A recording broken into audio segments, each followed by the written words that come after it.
TV UNAM es un medio de comunicación que promueve el diálogo, la diversidad y la libertad de expresión en un marco crítico y respetuoso. Los comentarios expresados en este programa reflejan la opinión de quienes la emiten y no de quien la difunde. Sábado 21 de octubre a las 16 horas por el 96.1 de FM.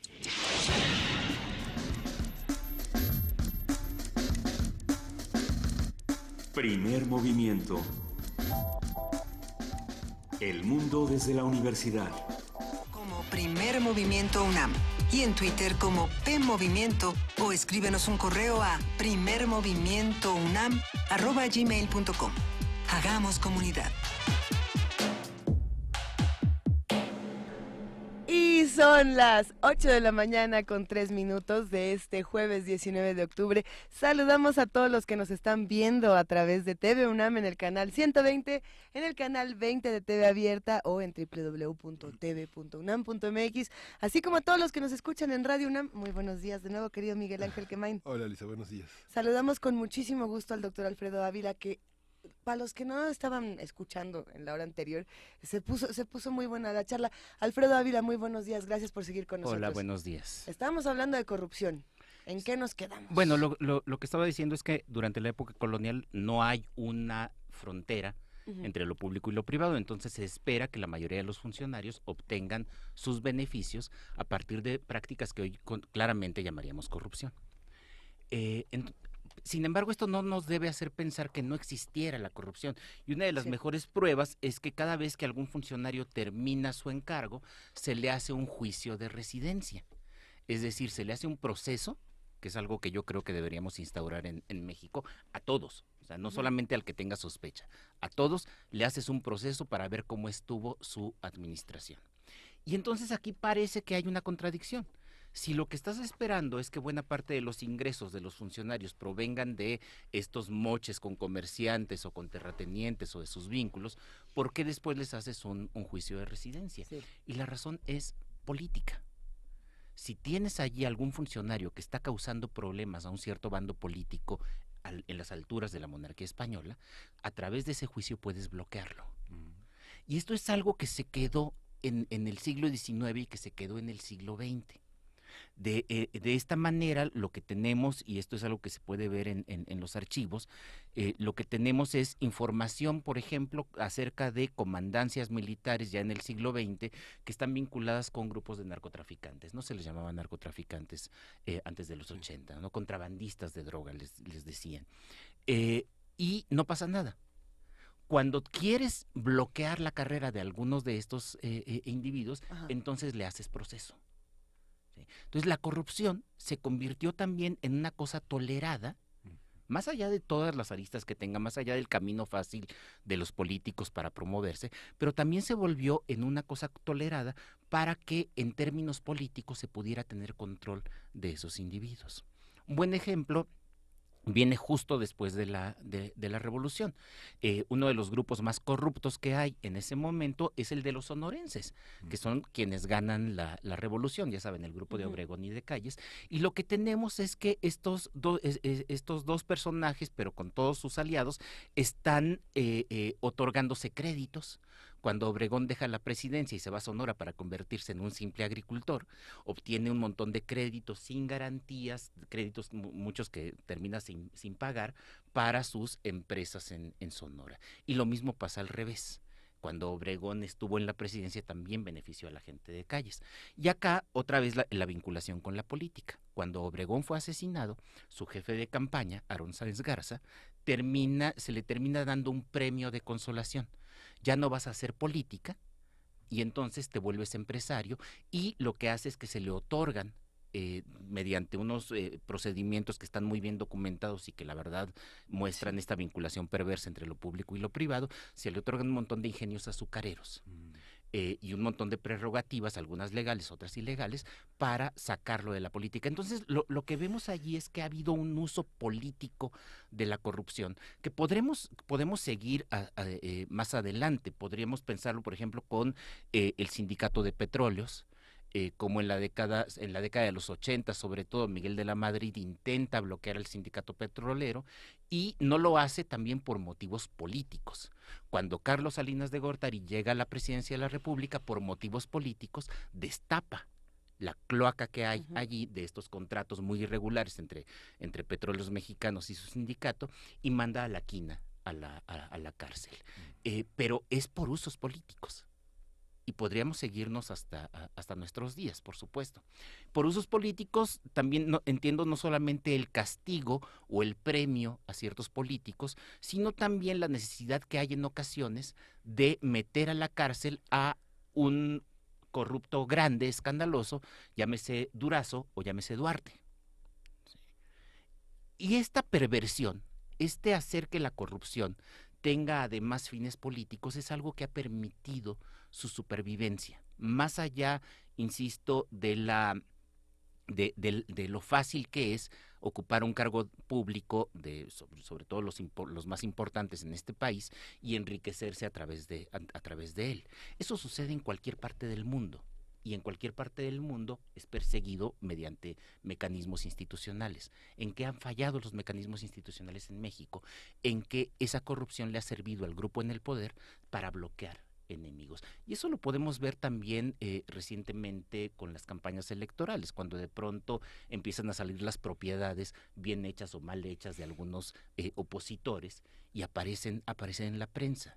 Durante mucho tiempo se ha tolerado esa corrupción y cuando es políticamente útil exhibirla, lo haces. Es decir, el caso de la Casa Blanca era políticamente útil para exhibirse, por ejemplo. El caso de la Casa Blanca me parece, pero es solo mi impresión diferente. Allí lo que tenemos allí tenemos un periodismo de investigación. ¿Sí? Pero pensemos en los casos que como se ha golpeado como se ha golpeado al Frente Ciudadano en los últimos días. Es muy claro, es un periódico que depende básicamente de subsidios estatales, de la propaganda y publicidad que se hace el Estado, y que además todos sus datos los saca de las declaraciones que hacen estos funcionarios que son públicas además, es decir, tampoco es que haya periodismo de investigación allí, y que van mostrando propiedades que son de dudosa procedencia, pero que durante mucho tiempo, ya lo sabías porque son públicos, habías tolerado. Como autoridad has tolerado y cuando te conviene sacarlos, entonces lo pones allí. Esto es algo que ha pasado en buena parte de la historia de México, fundamentalmente en los cambios de sexenio. Ahora la mecánica es distinta porque tenemos una competencia electoral mucho más ruda que la que teníamos en los 70 o en los 80. Pero en los 70 y en los 80 lo que veíamos era con mucha frecuencia esto, como un nuevo presidente de la República terminaba golpeando a ciertos funcionarios del sexenio anterior, muy corruptos por supuesto, no son chivos expiatorios en ese sentido, pero lo hace de manera selectiva para poder afianzarse en el poder. Y esto lo vemos incluso en el sexenio de Ernesto Zedillo, con la persecución a Raúl Salinas de Gortari. No estoy diciendo que no fuera corrupto, por supuesto que todo parecía indicar, todo parece indicar que sí, pero también es una manera de bloquear a un grupo político. Este uso, si la corrupción ya es perversa, el uso político de la corrupción todavía lo vuelve un fenómeno todavía más complicado y más difícil de resolver. Lamentablemente se nos fue ahorita todo el tiempo de la conversación y queremos más, y de hecho no somos los únicos que queremos más. Hay una serie de comentarios en redes sociales de personas desde indignadas hasta, por supuesto, confundidas con muchos de estos eventos o que desconocían muchas de estas historias. Alfredo Ávila, ahorita les pasamos tu cuenta de Twitter que es Alf-Ávila-. Alf-Ávila-, porque sí, pues hay muchos comentarios por acá. ¿Y te parece bien si hacemos una segunda, tercera, cuarta y quinta parte? Porque siento que este tema da para muchísimo, de verdad. Por supuesto, sí. Pues un verdadero placer. Gracias, querido Alfredo Ávila. Seguimos por acá en Primer Movimiento. Primer Movimiento.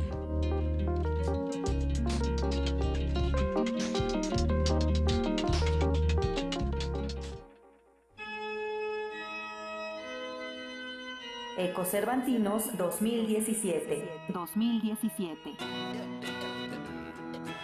Ecocervantinos.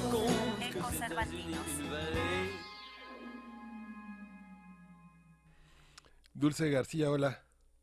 Buenos días. ¿Qué pasó qué pasó en el Cervantino ayer? Estamos Muy madrugando, buenos días. hoy es día de recapitulación del Así miércoles es. pasado. Luisa, ya te escuché por ahí. Es que ya sabes, Dulce, me pongo muy contenta nada más de saber que estás del otro lado. Bueno, es mutuo, Luisa. ¿Qué hicieron? Cuéntanoslo todo. Pues les contamos que ayer tuvimos una noche larga porque pues estuvo presente el ensamble à la carte de Quebec. ¿Qué tal eso? ¿Qué joya de hip hop? Pues así es, como bien lo comentas, esta agrupación de Quebec que pues realizó un espectáculo con hip hop, funk y música electrónica acá en la Lóndiga de Granaditas, cuando se esperaría ver eso en este lugar tan emblemático. Y bueno, pues la agrupación presentó, digamos que una mezcla cultural, tomando en cuenta también un poco el contexto de aquí de México. Eso fue lo que ellos intentaron, y sí prendió al público y lo puso a bailar, sin importar pues ni la barrera de la edad ni la barrera del idioma. Excelente. Por supuesto, nosotros estábamos muy emocionados, Dulce, de esta presentación. Sabemos que por ahí estuvieron baile y baile. ¿Recuperaron audios para escucharlos? Claro que sí, tenemos una cápsula preparada. ¿Qué les parece si la escuchamos? Sí, por favor, para ponernos a bailar nosotros también. Muy bien.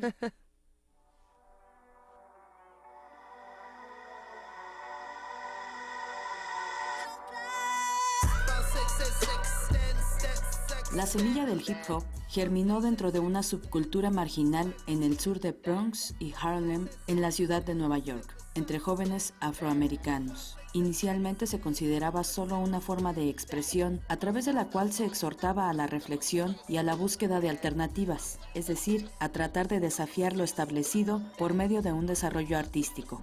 Su evolución ha llegado a Quebec. En 2010 se formó el colectivo de hip hop à la Claire Ensemble. Desde entonces, sus integrantes se comprometieron con el manifiesto de un nuevo estilo musical que representara el movimiento social por la libertad y autonomía de lo que hoy se conoce como la provincia de Quebec. Escuchemos en voz de la traductora cómo sus integrantes explicaron el origen de À la Claire Ensemble. Esta banda se funda en esta historia que ellos imaginan a partir de una revuelta, una revolución que hubo en Quebec en 1838 que fracasó. Los patriotas quebecois fracasaron del Bajo Canadá, y entonces ellos imaginan qué sería esta república que hubiese sido fundada y que hubiese sido mucho más inclusiva que el Quebec actual, que no es una república que no fuese solamente franco-católica en sus orígenes, sino que tuviese otros orígenes históricos, esta historia paralela, por ejemplo, en la que los autóctonos, las personas originarias de Canadá, tuvieran el poder y que hubiera el derecho de voto para las mujeres, ¿no? Que no hubiera este sometimiento a la monarquía. Y así nació el post-rigodón, que definen como el folk del Bajo Canadá. El movimiento reúne su tradición oral y sonora con la música contemporánea americana. Así, con ritmos de música electrónica, esta agrupación crea rimas en inglés y francés para contar diferentes finales en esta batalla histórica con humor y bromas. ¿Y cuándo se habría pensado que la Alhóndiga de Granaditas fuese a convertirse en escenario de un colectivo de hip hop? Así fue. El Festival Internacional Cervantino dedicó una noche a que esta nueva propuesta musical se hiciera presente en Guanajuato para hacer bailar a un público de todas las edades. Con este espectáculo, el Festival Internacional Cervantino reafirmó su temática de este 2017, las revoluciones. Para Radio UNAM, Dulce García. Me encanta cuando llega el hip hop a dar de cachetadas a la alta cultura y a decirle esto también puede entrar y también tiene narrativas distintas. Cindy Pérez Ramírez, tú también estabas por allá. Sí, estuve un ratito, la verdad es que yo no fui todo el show, pero pues lo poco que escuché me puse a bailar. Bueno, pero entonces, ¿a dónde te fuiste, querida Cindy? Pues nos fuimos a escuchar las lecturas en voz alta que se hicieron para conmemorar los 100 años de nuestra Constitución. Ajá. En esta ocasión, la actriz y productora Tiare Escanda leyó en el Museo Diego Rivera el cuento El columpio con alas, que forma parte del programa Crece Leyendo del INE, cuyo objetivo pues es fomentar la lectura principalmente entre los jóvenes. ¿Qué les parece si escuchamos la nota? Excelente, querida Cindy, venga.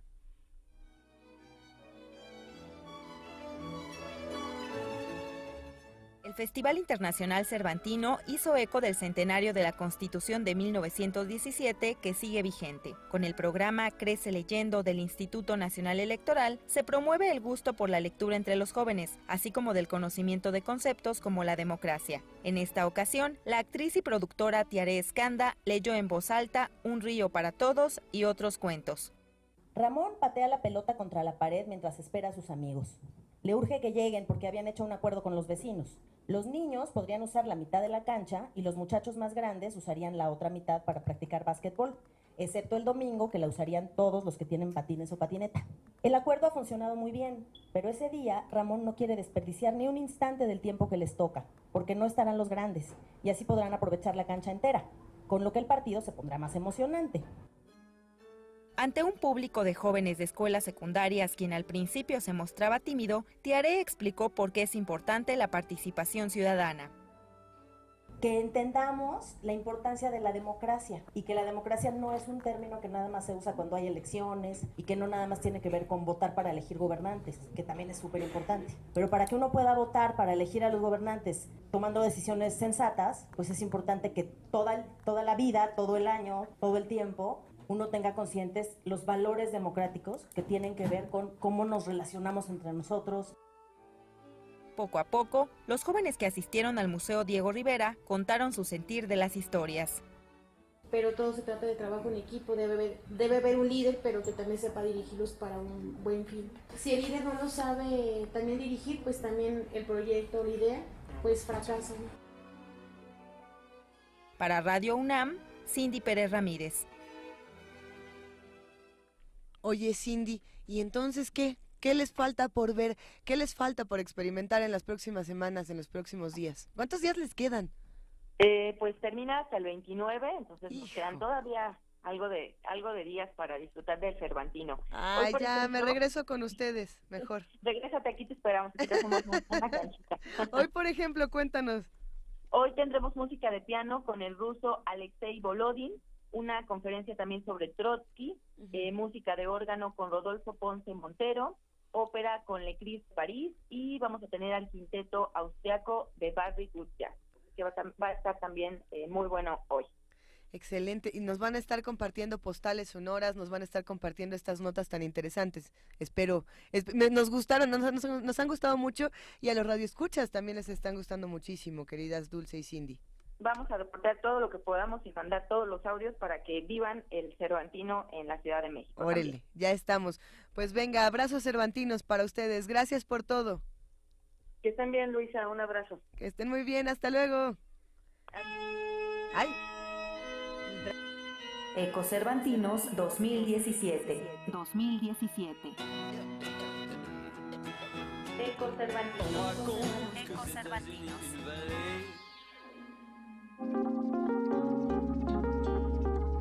Primer movimiento.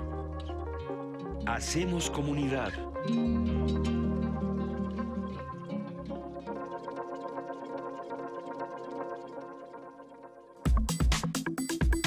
Nota nacional.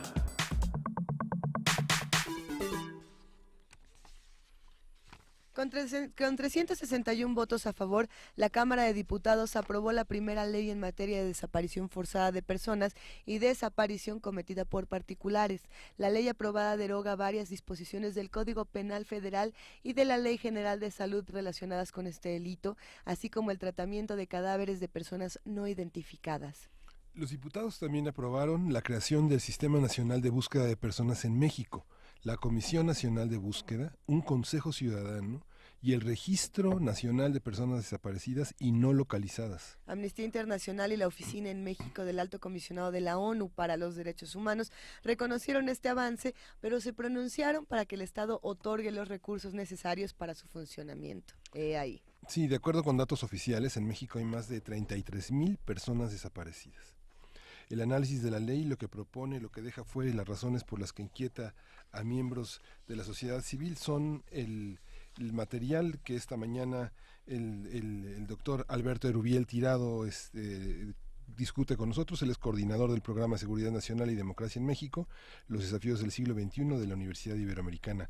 Alberto Erubiel, buenos días, ¿cómo estás? Buenos días, Miguel Ángel, buenos días. Noticias Luisa. tristes, dices. Mejor conocido como el Erubiel, que sí nos cae bien en esta cabina. Sí, bueno, solo aclarando, no soy todavía doctor, por aquello del síndrome Alzati. Ándel.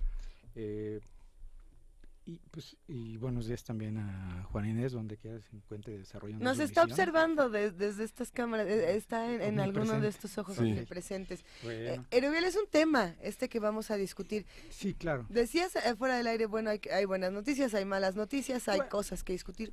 ¿Qué pasó? Yo diría que mi complejo mexicano, y lo quiero decir con todas sus letras y sin ambajes, porque a veces decimos es mejor esto a que no haya nada, ¿no? En ese sentido, hay que observar primero y de forma muy crítica cómo se generó este producto legislativo, ¿no? Y no es gratuito. Y no es gratuito que se haya hecho también en este sexenio, ¿no? Sino, no como una cuestión también graciosa o como una benevolencia del régimen, porque desde 2011, cuando menos, tenemos en el país provenientes del exterior, tanto de organismos multilaterales como la ONU y de la OEA, así como de organismos no gubernamentales como Human Rights Watch o Amnistía Internacional, señalamientos muy fuertes sobre este fenómeno que prácticamente no existía hace 20 años, ¿no? Entonces, el punto es que esto finalmente es una reacción, pues podríamos decir a lo mejor tardía, pero una reacción al fin para tratar de enfrentar o de tratar este problema en el país, ¿no? Repito, no es una cuestión graciosa o gratuita por parte del actual gobierno de Peña Nieto, y ahorita les voy a decir por qué. Porque también hay señalamientos fuertes en contra de este fenómeno, sobre este fenómeno en este gobierno. Al inicio de este sexenio, y eso lo dijo una alta funcionaria de la Secretaría de Gobernación, que ahora es diputada, no por el partido oficial, sino por el Partido Verde, que el país tenía hacia diciembre de 2013 poco más de 26.121 personas desaparecidas, cifras oficiales. Ya después hablamos de la metodología. Exactamente. Y ahora, como señala Miguel Ángel en la introducción, se reconoce o se habla de más de 33,000. Ergo, estamos hablando de cuántos más desaparecidos en lo que va del régimen. Lo dejo ahí como planteamiento. Sí. Entonces, un instrumento que es un diseño legal y también marca un diseño institucional que tiene que tratar con esta situación, pasa también sobre un fracaso de este régimen, o se empezó porque hay que recordar que había una unidad especializada de búsqueda de personas en la Procuraduría General de la República, y también a lo largo y ancho del país, en muchos estados, a nivel local, se trataba el tema, pero esto realmente no funcionaba, es un fracaso también. Entonces, no funcionó de cómo lo recibieron, y ahora hay que ver si va a funcionar hacia adelante, ¿no? Y repito aquí, digamos que la parte menos, o la parte que hay que destacar de este producto es que en buena medida estuvo acompañado, por ejemplo, del apoyo técnico y de seguir una hoja de ruta con las recomendaciones tanto de la ONU como de la OEA. Entonces, para mí esa es la parte, y obviamente la atención a los familiares de las víctimas desaparecidas de este país. Entonces, digamos que hay un componente de atención a un reclamo y una observación internacional, y obviamente reclamos internos, en este caso de los familiares de las víctimas y la sociedad civil. No es del todo satisfactorio porque también se han pronunciado en forma crítica sobre el resultado final, ahorita lo podemos ver con detalle, y en general, pues digamos, lo primero es que hay que echarlo a andar. Justo una de las quejas que leíamos en la semana, en todos estos días sobre la ley de desaparición forzada, era justamente este asunto que se relacionaba con el Sistema Nacional Anticorrupción, de tenemos estas cosas que se llaman muy bonito, pero de nada nos sirven porque están mal construidas y se insertan en un espacio donde lo que está alrededor no funciona. Qué bonita ley tengo aquí, pero ninguna de las leyes que están alrededor sirve para convivir. Es bien importante lo que estás diciendo, Luisa, porque tenemos yo lo puedo mencionar, nuestros referentes, y también si nos vamos en una cuestión mucho más profunda, esta idiosincrasia venida de nuestra impronta de la conquista, ¿no? Obedézcase pero no se cumpla, ¿no? Porque, por ejemplo, al menos en materia de otra ley importante que se reformula, que se nos viene a presentar como que si hubiera sido nueva, es la ley contra la tortura. Pero tuvimos una ley contra la tortura desde los años 80, ¿no? Nunca se hizo nada. Y además siempre se decía a nivel oficial, sea federal o estatal, que eso no pasaba en México, ¿no?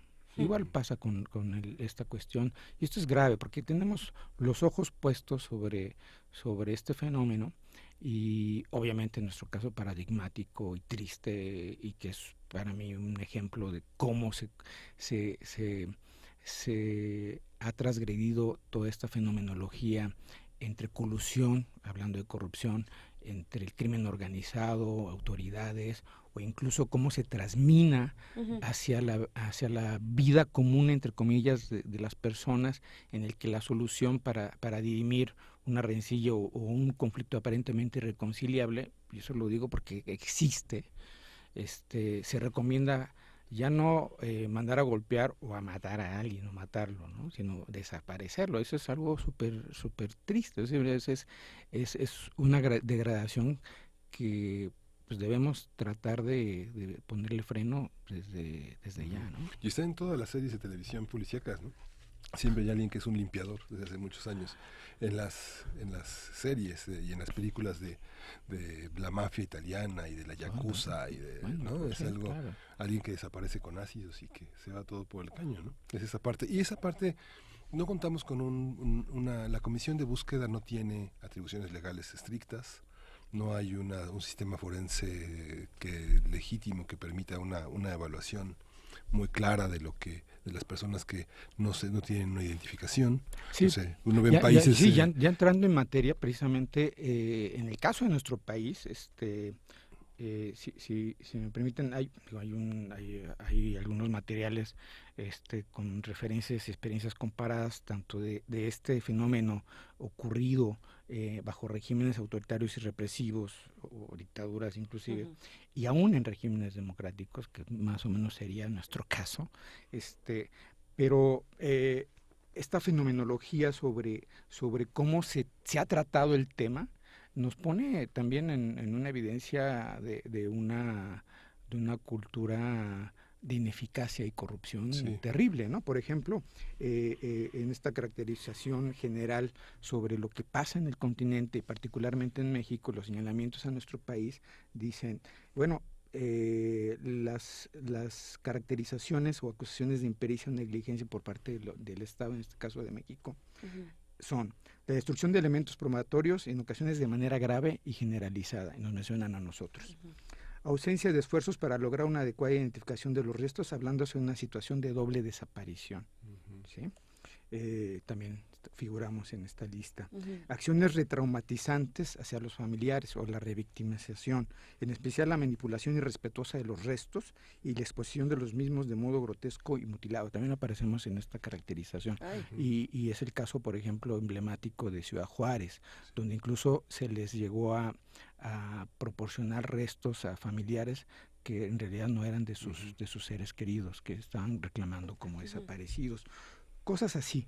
Entonces, esta cuestión, esto es una caracterización de 2007, ¿sí? No estamos hablando de ayer, y es mucho antes de toda esta andanada de observaciones que debieron e hicieron reaccionar al Estado mexicano para poner esto sobre la mesa y echarlo a andar, ¿no? Claro. Obviamente aquí lo que viene es que los avances que se le reconocen a esta ley se empiecen a ser operativos y a funcionar, que eso es la crítica al andamiaje institucional y legal anterior, que no tenía mucho de haberse puesto a echar a andar.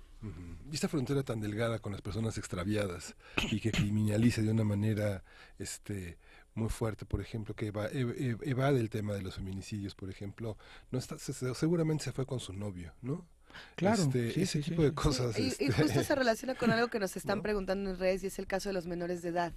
Claro. Si es distinta, si aplica distinto esta ley, o si hay algún protocolo diferente, ¿no? Sí. Bueno, eso es lo que está por hacerse, y hay que tener atención en esto, porque se habla precisamente tanto en las diversas iniciativas, porque no fue una iniciativa exclusiva del presidente, eso también hay que decirlo, sino de varios partidos, Así es. y que además que se fueron acompañando, repito, con la pues digamos la asesoría o el asesoramiento de organismos como la ONU.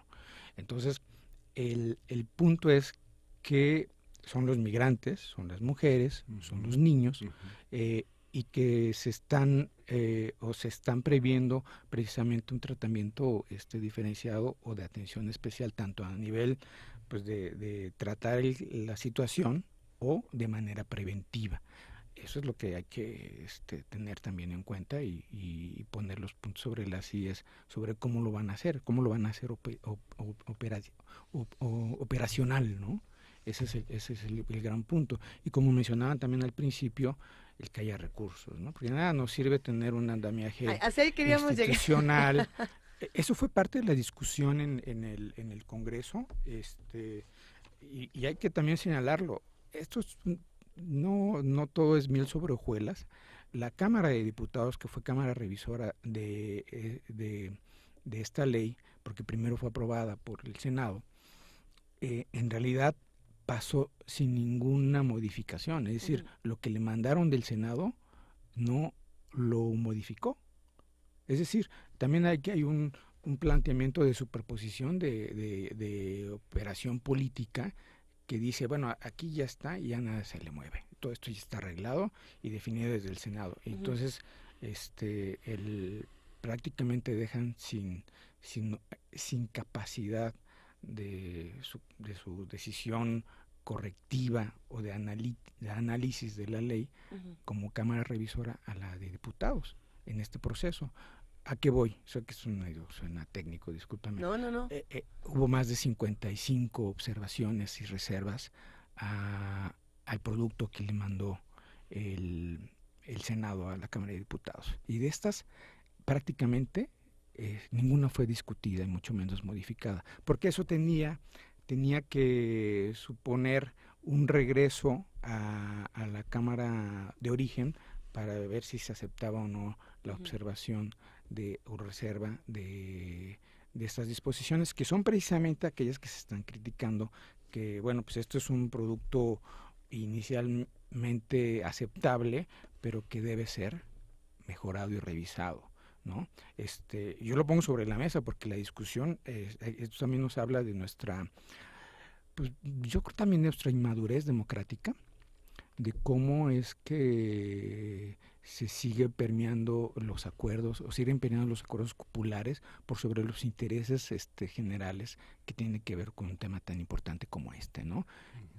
Completamente. Hay un aspecto que es importante, digamos, que es uno de los aspectos que están fuera de esta ley, que es las víctimas anteriores, las víctimas de la guerra sucia, que están reconocidas como víctimas de la desaparición forzada. Correcto. La intervención de militares que participaron en la desaparición forzada de personas, y también esto que hemos visto también aquí en Primer Movimiento, que es la búsqueda de organizaciones no gubernamentales en la búsqueda de restos, y que la Ley General de Víctimas impide que tengan ese reconocimiento, que esas organizaciones puedan emprender sus propios mecanismos de búsqueda sin incurrir en una actitud de delito, ¿no? Sí, o de invalidar los hallazgos, ¿no? Es bien importante lo que dices, y precisamente estamos apuntando hacia estas dificultades o deficiencias normativas que también van a contrapelo de las prácticas internacionales.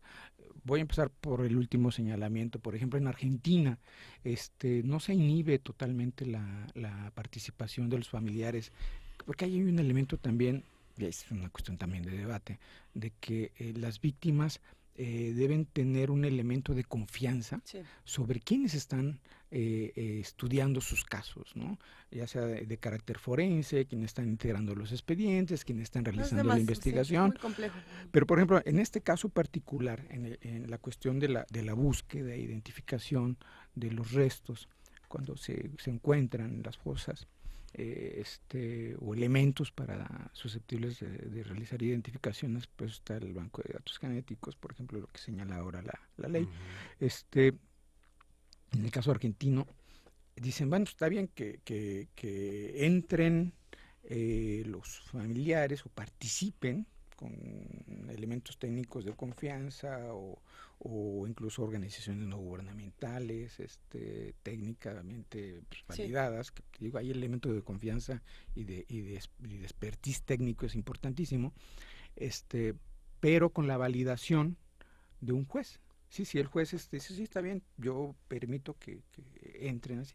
Este tipo de mecanismos como buena práctica, que además no es nuevo, y que nosotros lo ignoramos, claro, ¿no? Es decir, aquí hay que señalarlo, el Estado mexicano, particularmente el gobierno de Peña Nieto, le entra al tema porque no le queda de otra, pero sigue salvaguardando algunos elementos que dicen, aquí no me puedo meter porque pues yo soy el Estado soy yo, ¿no? Y con los militares tampoco me meto, ¿no? Que esta es una de las cuestiones que están señaladas, que la hoja de ruta de toda esta ley, si ustedes lo pueden revisar, es un reporte del 2013, 2015 me parece, de la ONU, ¿no? Donde señala, por ejemplo, en el caso del fenómeno de la desaparición de militares, por militares, ojo, la jurisdicción no debe ser militar, debe ser civil. Justo. Y aquí se les resguarda a la jurisdicción militar, ¿no? Y eso fue una parte de las recomendaciones que se hicieron, ¿no? Otras recomendaciones que se hicieron y que no se rescataron en la ley fue el hecho de que hubiese competencia para el comité de la ONU que ve estos casos de desapariciones forzadas, cuando la gente en lo particular acude al comité para que atiendan su caso, sin haber pasado por las instancias nacionales. Y eso está en la convención de la que México es parte y hay una reserva, ¿no? Entonces, eso no se rescató tampoco en las recomendaciones en la ley, ¿no? Entonces, este tipo de detalles que yo creo que son sobre los que debemos insistir, además de la cuestión compleja de las capacidades técnicas, de la confiabilidad de las bases de datos, y obviamente de inmediatez con la que se atiende en cada uno de los casos, que eso es un señalamiento importantísimo. No se atiende precisamente porque dicen, no, pues está desaparecido, aguántese 72 horas. Aguante, ¿no? Y ahí claro, aquí también hay que decir que solamente la pobreza es triplemente victimizada aquí, ¿no? Sí. Porque solamente aquellos que tienen cierto peso específico en términos económicos, políticos o X, se les atiende inmediatamente en este esquema de desaparición. Tenemos que cerrar esta conversación. Se quedan muchos comentarios en redes sociales, seguirán saliendo, por supuesto. Está esta idea de el Estado desaparece gente, les da una ley y luego no le da dinero a la ley, ¿no? Entonces, vamos a ver cómo se va reconfigurando toda esta crítica y cómo se va uno reconciliando justamente para poder pedir y exigir que estas leyes sean lo mejor y no lo menos peor, ¿no? Muchísimas gracias, Erubiel Tirado, ha sido un verdadero placer. Gracias a ustedes, y si me permiten, la próxima semana la Ibero está organizando un foro sobre discusión de seguridad y democracia. La información se las envío para que la compartamos con las redes después. Perfecto. Y si tenemos suerte, pues los titulares de Defensa y Marina tendrán un debate con la Comisión Nacional de Derechos Humanos y el rector de la Ibero. Pues estaría bueno si nos dejan grabarlo y transmitir un pedacito. Ya no, luego lo platicamos. Les envío la información con gusto y muchas gracias. Estén pendientes en nuestras redes sociales porque vamos a compartir todo lo demás. Primer movimiento.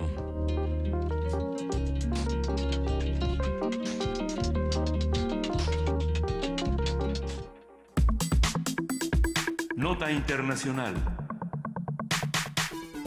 Con el apoyo de Estados Unidos, las fuerzas democráticas sirias tomaron el control de la ciudad de Raqqa, que se había convertido ya en la capital del grupo yihadista Estado Islámico en este país. Desde noviembre del año pasado, las fuerzas kurdo-árabes lanzaron una ofensiva para reconquistar los territorios alrededor de Raqqa. En junio, gracias al apoyo de los bombarderos de la coalición internacional encabezada por Estados Unidos, ¿por quién más, verdad?, los combatientes pudieron ingresar a la ciudad. Finalmente, el martes pasado tomaron el control del principal hospital y del estadio municipal en el centro de la ciudad, donde todavía se encontraban atrincherados decenas de yihadistas extranjeros. ISIS ha venido perdiendo presencia tanto en Siria e Irak. Actualmente solo controla algunos sectores del centro en la provincia de Hama, en el desierto de Homs, y cuentan con una mínima presencia en el sur de Damasco. Su último bastión en Siria se encuentra en la provincia de Deir ez-Zor, en el este de este país. Y justamente a partir de la nota de la liberación de este califato de ISIS, vamos a hablar sobre la forma en que se llega a esa conclusión, qué implica, qué escenarios plantea, y está con nosotros Moisés Garduño, quien nos favorece con esta conversación. ¿Cómo estás, Moisés? Muy buenos días, Miguel Ángel y Luisa, aquí con gusto en esta mañana al escucharlos. Muy buenos días a nuestro amable auditorio también. Qué gusto escucharte, querido Moisés, ya sabes que eres familia de este espacio y además eres el indicado para explicarnos qué está pasando con Raqqa. Queremos realmente entenderlo porque, como bien sabes, las redes sociales han encontrado mucho la información, los medios de comunicación se han vuelto muy parciales en este sentido. Cuéntanos un poco, por favor. Sí, me parece que a nivel mediático es una victoria importante para Estados Unidos como líder de la coalición. Es una operación que inició desde los primeros días de agosto con fuerza. Así es.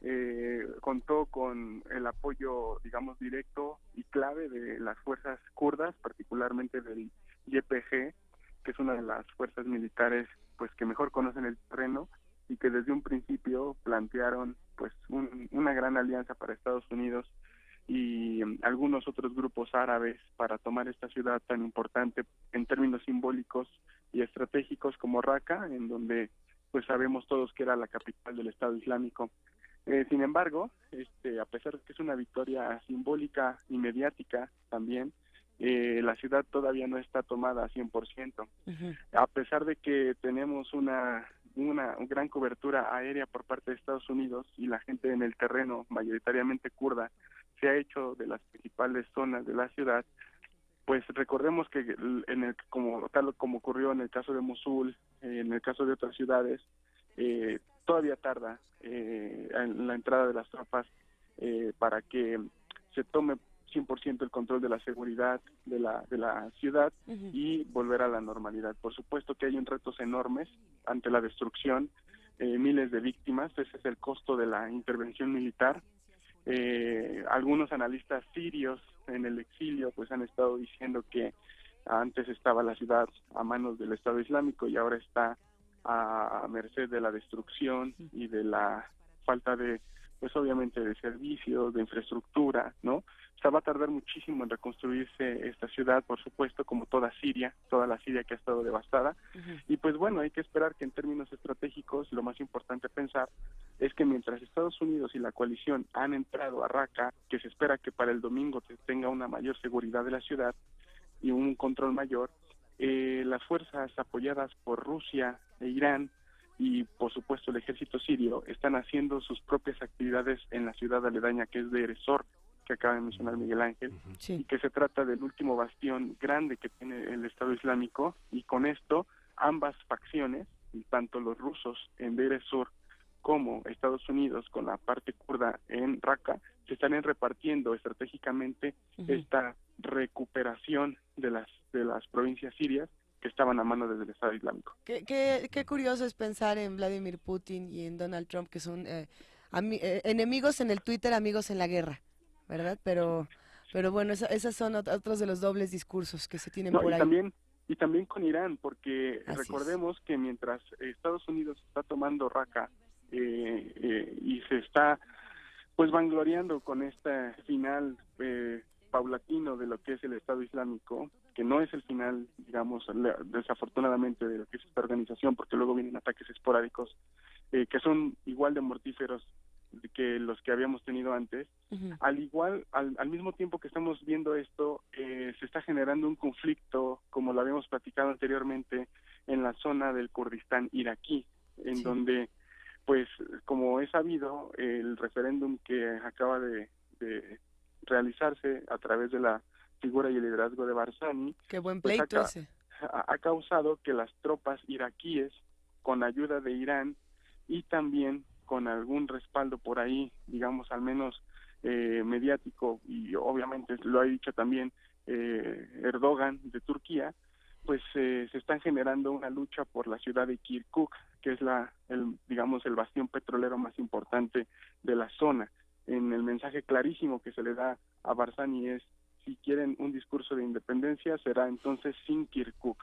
Entonces, los conflictos automáticamente se toma Raqqa, pero se está otra vez inflando la cuestión del Kurdistán, y nuevamente las tropas estadounidenses pues van a estar también ahí diciendo a Bagdad que se le va a suspender el envío de armamento hasta no aclarar las primeras víctimas que hubo por ese conflicto también. Entonces todo está conectado. Tenemos aquí los datos precisamente de cuántas manifestaciones, cuántos muertos y qué tanto el porcentaje de la ciudad está destruido. A ver, 3.829 manifestaciones desde que comenzó el proceso de liberación de Raqqa, 1.873 muertes y el 90% de la ciudad está destruida.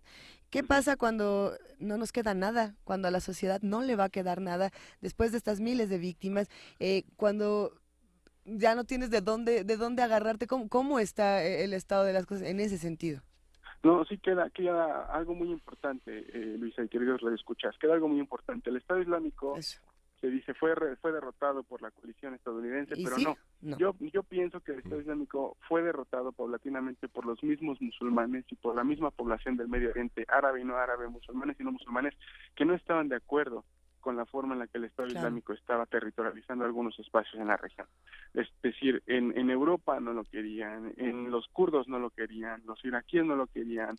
Es decir, había un rechazo total y global particularmente dentro de la comunidad musulmana, que hacía pensar que realmente lo que estaba haciendo el Estado Islámico pues era utilizar el Islam, el discurso del Islam para fines particulares, y más que eso, utilizando medios violentos, que es algo totalmente contrario a esta forma de vida que es el Islam. Y entonces, por aquí nos están preguntando justamente la participación de las mujeres kurdas, que al parecer han tenido un papel muy importante en esta liberación. Desde siempre las fuerzas kurdas, las fuerzas Peshmerga, han sido las que más conocen el terreno en donde se está operando la organización del Estado Islámico. Dentro de las fuerzas Peshmerga fueron las mujeres, particularmente las kurdas, que han estado en un proceso de liberación muy, muy antiguo, en conexión con el famoso PKK de Turquía, ¿no? Que es de donde obtienen la mayor parte de la inspiración ideológica y también el entrenamiento militar.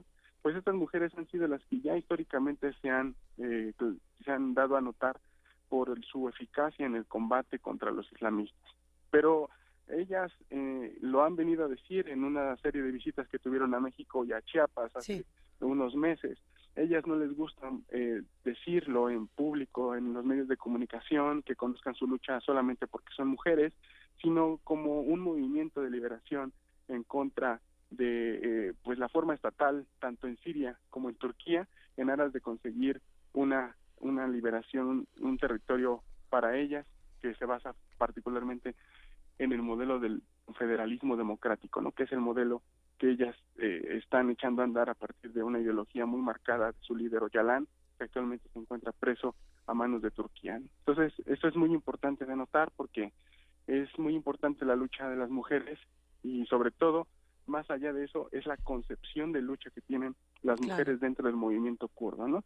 Ellas, por ejemplo, no le llaman feminismo, ¿no?, a su movimiento. Tienen un término muy particular, que es el de genealogy, que es, no existe un término en español para traducirlo, pero, por ejemplo, se puede hablar de womanhood en inglés, mujerdad, algunos le han dicho, mujeristas, algunos también utilizan ese término, que es muy interesante, para distanciarse un poco de concepto de feminismo que llegó como de muchas partes de Europa y que en algunas partes del Medio Oriente se tomó como un feminismo, un movimiento hegemónico para las mujeres, ¿no? Interesante. Mira que estás planteando para una mesa de cómo vivimos nuestros géneros, nuestras masculinidades, el feminismo y otras corrientes. Eso va a estar bueno. Que es una manera de alejarse de Occidente y Claro. y entrar en una parte Está propia de la dinámica de las mujeres independientes que son arrojadas de los harems y que son y que no Y son en la guerra. y que no son ejecutadas y que quedan solas, huérfanas y en la guerra solitaria, Claro. ¿no? Sí, y salvo lo que se pueda decir y que se puedan poner en tela de juicio lo que voy a decir, yo pienso que esto es global. Es decir, las mujeres han sido un actor político fundamental en la serie de luchas de liberación a nivel global y particularmente en los países del denominado sur global. Esto no es nuevo, sin embargo, los repertorios que se dan en América Latina, que se dan en el Kurdistán o en Palestina, en Gaza, por ejemplo, son diferentes y tan diversos que es justamente en la documentación de cada una de esas formas de resistir donde está lo interesante de nuestro mundo y de las expectativas. Por eso yo decía, sí nos queda algo, Luisa, sí nos queda este tipo de cosas para seguir luchando y teniendo esperanza en un mundo tan caótico, aparentemente donde todo está perdido, ¿no? Sin utopías, sin ideologías, no. Todavía hay muchas cosas porque la gente sigue luchando y sigue resistiendo con ideas y con horizontes muy prometedores como comunidad. Con esa bellísima reflexión, querido Moisés Garduño, nos despedimos de esta conversación. Te agradecemos profundamente que te hayas tomado el tiempo de platicar con nosotros de todos estos temas y ven pronto a la cabina. Te extrañamos y te queremos. Yo también los extraño y les mando un fuerte abrazo y estamos en contacto con mucho gusto. Muchos abrazos, muchísimas gracias, querido Moisés. Hasta pronto. Y esta Hasta ciudad pronto, adiós, Miguel. Hasta luego, Moisés.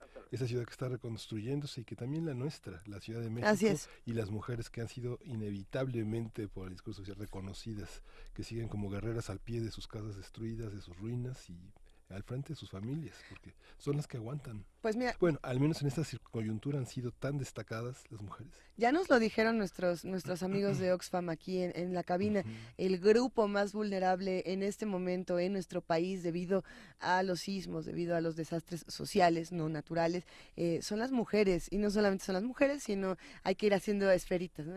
Soy mujer, pero además soy indígena, pero además soy madre, pero además soy madre soltera, pero además no tengo familia que me apoye y además soy marginada y además vivo en un país violento, lleno de feminicidas, damnificada. Todas estas esferas se van combinando y aún así estamos viendo otro tipo de luchas. Pero el bueno, feminismo ya es solo una herramienta, tiene que venir de todos los sectores, un reconocimiento, no solo desde la teoría, ¿no? Abusados, pónganse feministas. Vamos para los que tienen hipertensión. La siguiente pieza es fundamental, porque el doctor hipertensión es el jefe Stephen Osita Osadebe, como nos señala Ricardo Peláez, y uno de los máximos exponentes del high life nigeriano, y esta canción que se llama Ka Anji Yikota, de su disco Kedu América del 96, es lo que vamos a escuchar a continuación. Venga.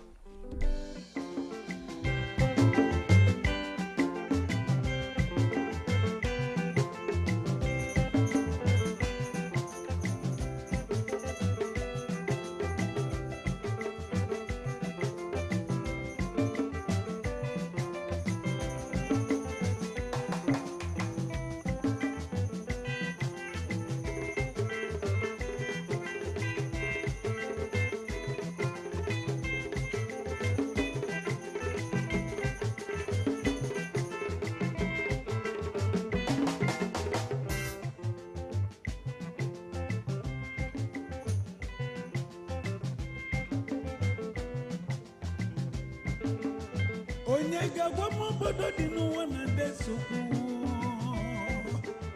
onye ga-agwa m obodo dị n'ụwa na-enwero nsogbu o webụrụ nke Naịjirịa ga-abụzi n'okwu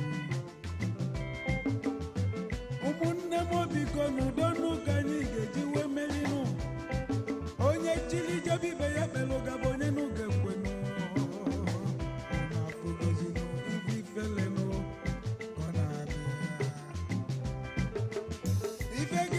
be ndị ọzọ anyị ejenu ga-edozi be m o webụrụ nke dị na banye ọka ya na-edozi ụmụnne biko ka anyị jikọta n'udo n'ụwa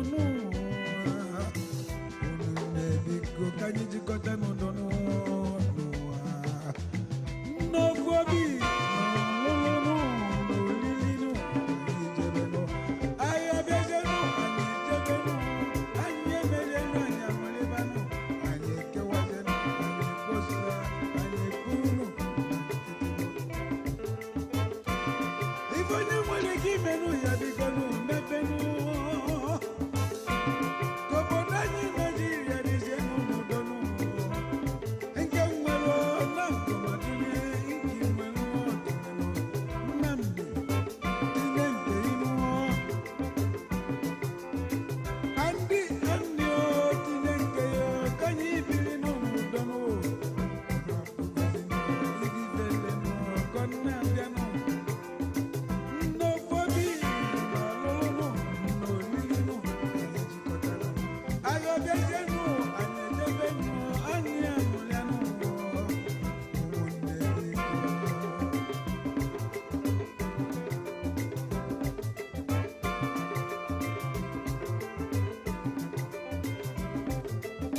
ife keme na be ndị ọzọ anyị ejenu dozibenu o wepụrụ nke dị na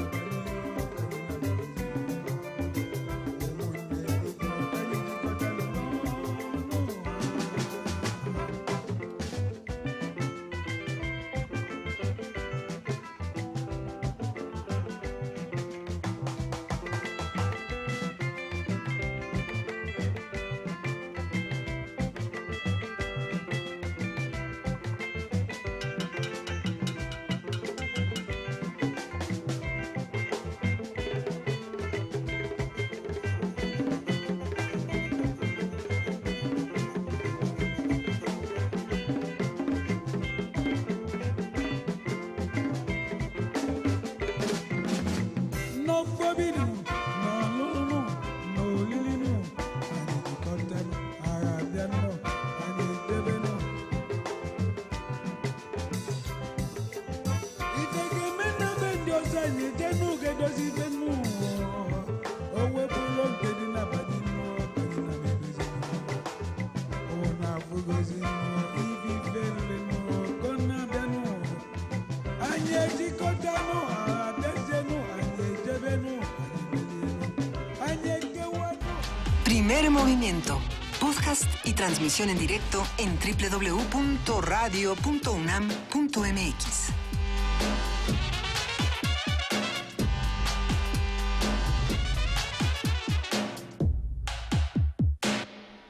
Qué maravilla poder compartir con todos los que están haciendo comunidad con nosotros a través de radio y de TV UNAM. Les recordamos que estamos en el 860 de AM, en el 96.1 de FM. Y Miguel Ángel Quemain en TV UNAM, ¿dónde estamos? Estamos en la televisión de paga, en el canal 20, en el 120, Ajá. en la televisión abierta, en el canal 20. Que también es el 20.1, pero Que es también igual. Es el 20.1. Si uno le pone 20, ahí está. Si uno le pone 20.1, es lo mismo.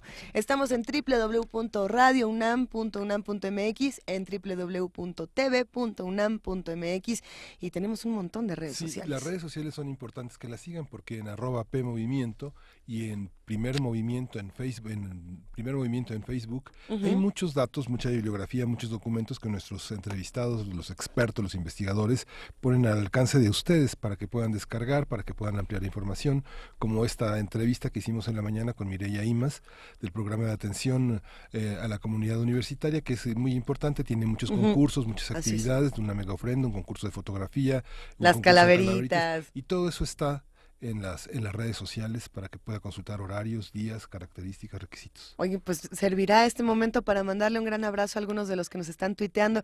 Por aquí, Carnalita del Mundo, Montserrat Chávez, que Montserrat dice que ahora sí le está gustando la curaduría musical, pero ya el otro día nos escribieron y dijeron, no usen la palabra curaduría musical, suena muy uyuyuy, mejor digan recomendación musical. Podemos decir las dos. Podemos sortear y ir compartiendo. Lo que pasa es que si ustedes escuchan, si ustedes ven las descargas que tiene Radio UNAM, van a poder ver, por ejemplo, que en el caso de Ricardo Peláez, de Dulce Wet, del trabajo de la UFUNAM que ha hecho Edith Citlali Morales, son de Gastón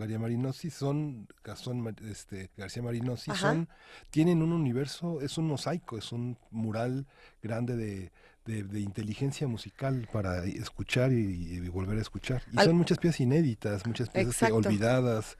Hay una parte que sí es curaduría, como si estuviéramos en un museo audible, ¿no? Es que lo que pasa es que a veces tenemos la impresión de que la curaduría es justamente, ¿no?, solo para el museo, solo para los exquisitos. Sí. Y no, qué bueno que los museos sean abiertos, qué bueno que las curadurías sean...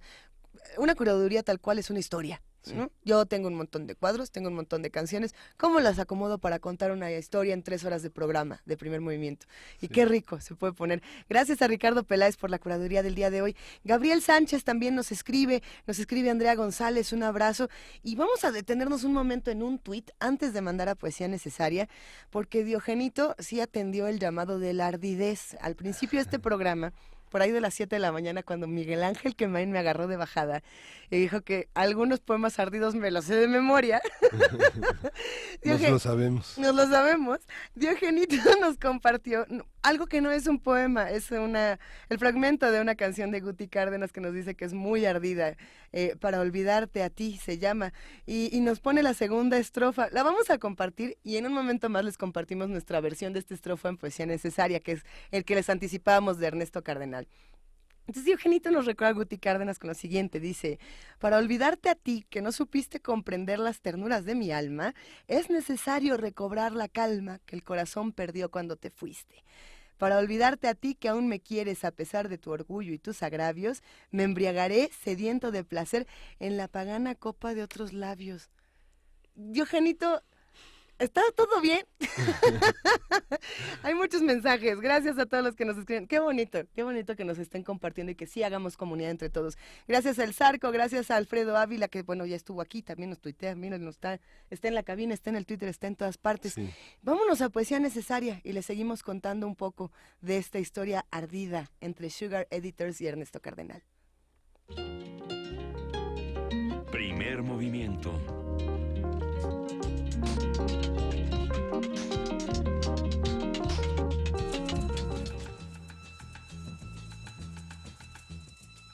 Es hora de Poesía Necesaria.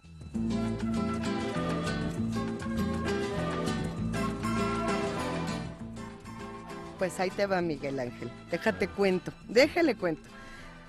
Este poema para mí significa mucho, no porque uno ande ardido, de verdad que no, pero Ernesto Cardenal tiene esta maravilla de epigramas, ¿no? Que uno puede ir compartiendo y que uno puede ir disfrutando.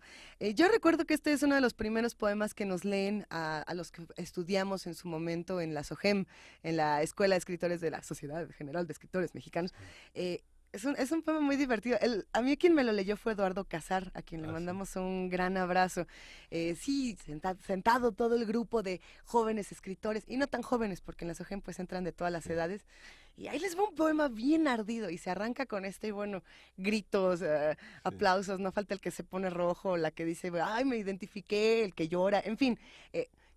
Cuando uno tiene un poema que parece a simple vista tan sencillo, pero que apela a tantas emociones, vale la pena compartirlo, yo creo. Esta es una cosa chiquita, sencilla, breve, disfrutable, y la vamos a acompañar esta mañana de la canción que ayer no pudimos poner y que es bien ardida de igual manera, de los Editors. Esta canción se llama Sugar. Esperemos que disfruten esta mezcla que hacemos entre Ernesto Cardenal, Eduardo Casar, los Editors, un poco de azúcar, canciones ardidas, Guti Cárdenas y todos los que hacen comunidad. Al perderte yo a ti, tú y yo hemos perdido. Yo, porque tú eras lo que yo más amaba. Y tú, porque yo era el que más te amaba. Pero de nosotros dos, tú pierdes más que yo, porque yo podré amar a otras como te amaba a ti.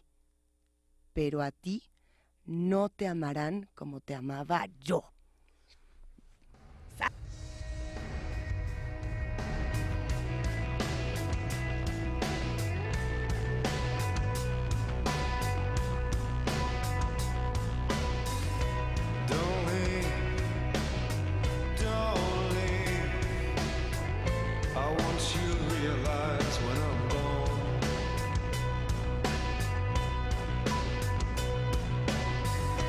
My mind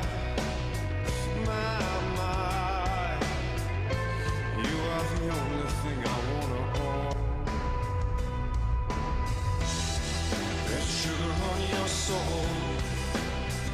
And you're like no one I know. You're the light from another world. You swallow me whole. But you stay mumbled.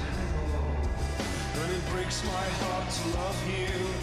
It breaks my heart to love you.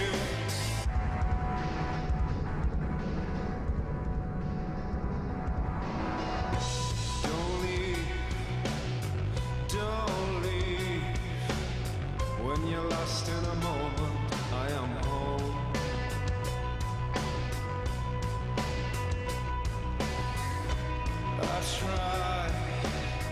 I try to make you realize when I'm gone.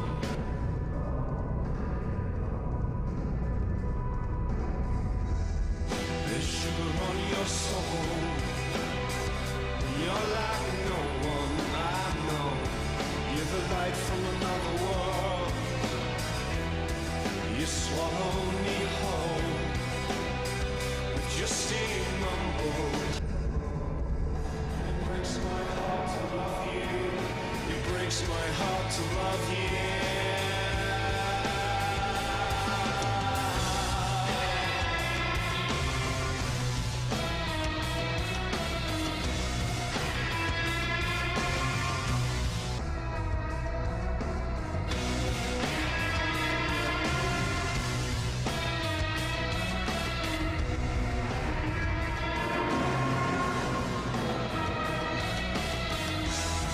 There's sugar on your soul.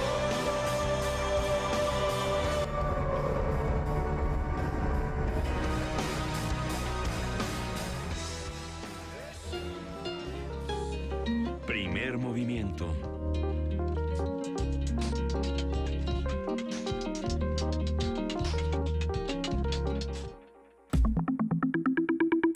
La mesa del día. Y bueno, con esto se vuelve jueves el jueves. Llegamos al momento de los mundos posibles del doctor Alberto Betancourt, doctor en Historia, profesor de la Facultad de Filosofía y Letras de la UNAM y, como ustedes bien saben, coordinador del Observatorio del G20 de la misma facultad. Querido Alberto Betancourt, te extrañamos, te queremos. ¿Dónde estás? Luisa querida, pues me da muchísimo gusto saludarte. Hoy se vuelve jueves, pero hoy se vuelve un jueves muy especial, porque hoy vamos a hacer comunidad, pero hoy vamos a hacer, como siempre, pero con más énfasis, comunidad latinoamericana. Le quiero mandar un afectuoso saludo a todos nuestros amigos de Radio UNAM y de TV UNAM. Estoy al pie del majestuoso volcán Pichincha, en Quito, Ecuador, a donde tuve oportunidad de venir. Ya te imaginarás que eso es una delicia. No, bueno. Para asistir y participar en el 5º Congreso de la Sociedad Latinoamericana de Agroecología, que se está celebrando aquí desde el día 17 y terminará el día de mañana.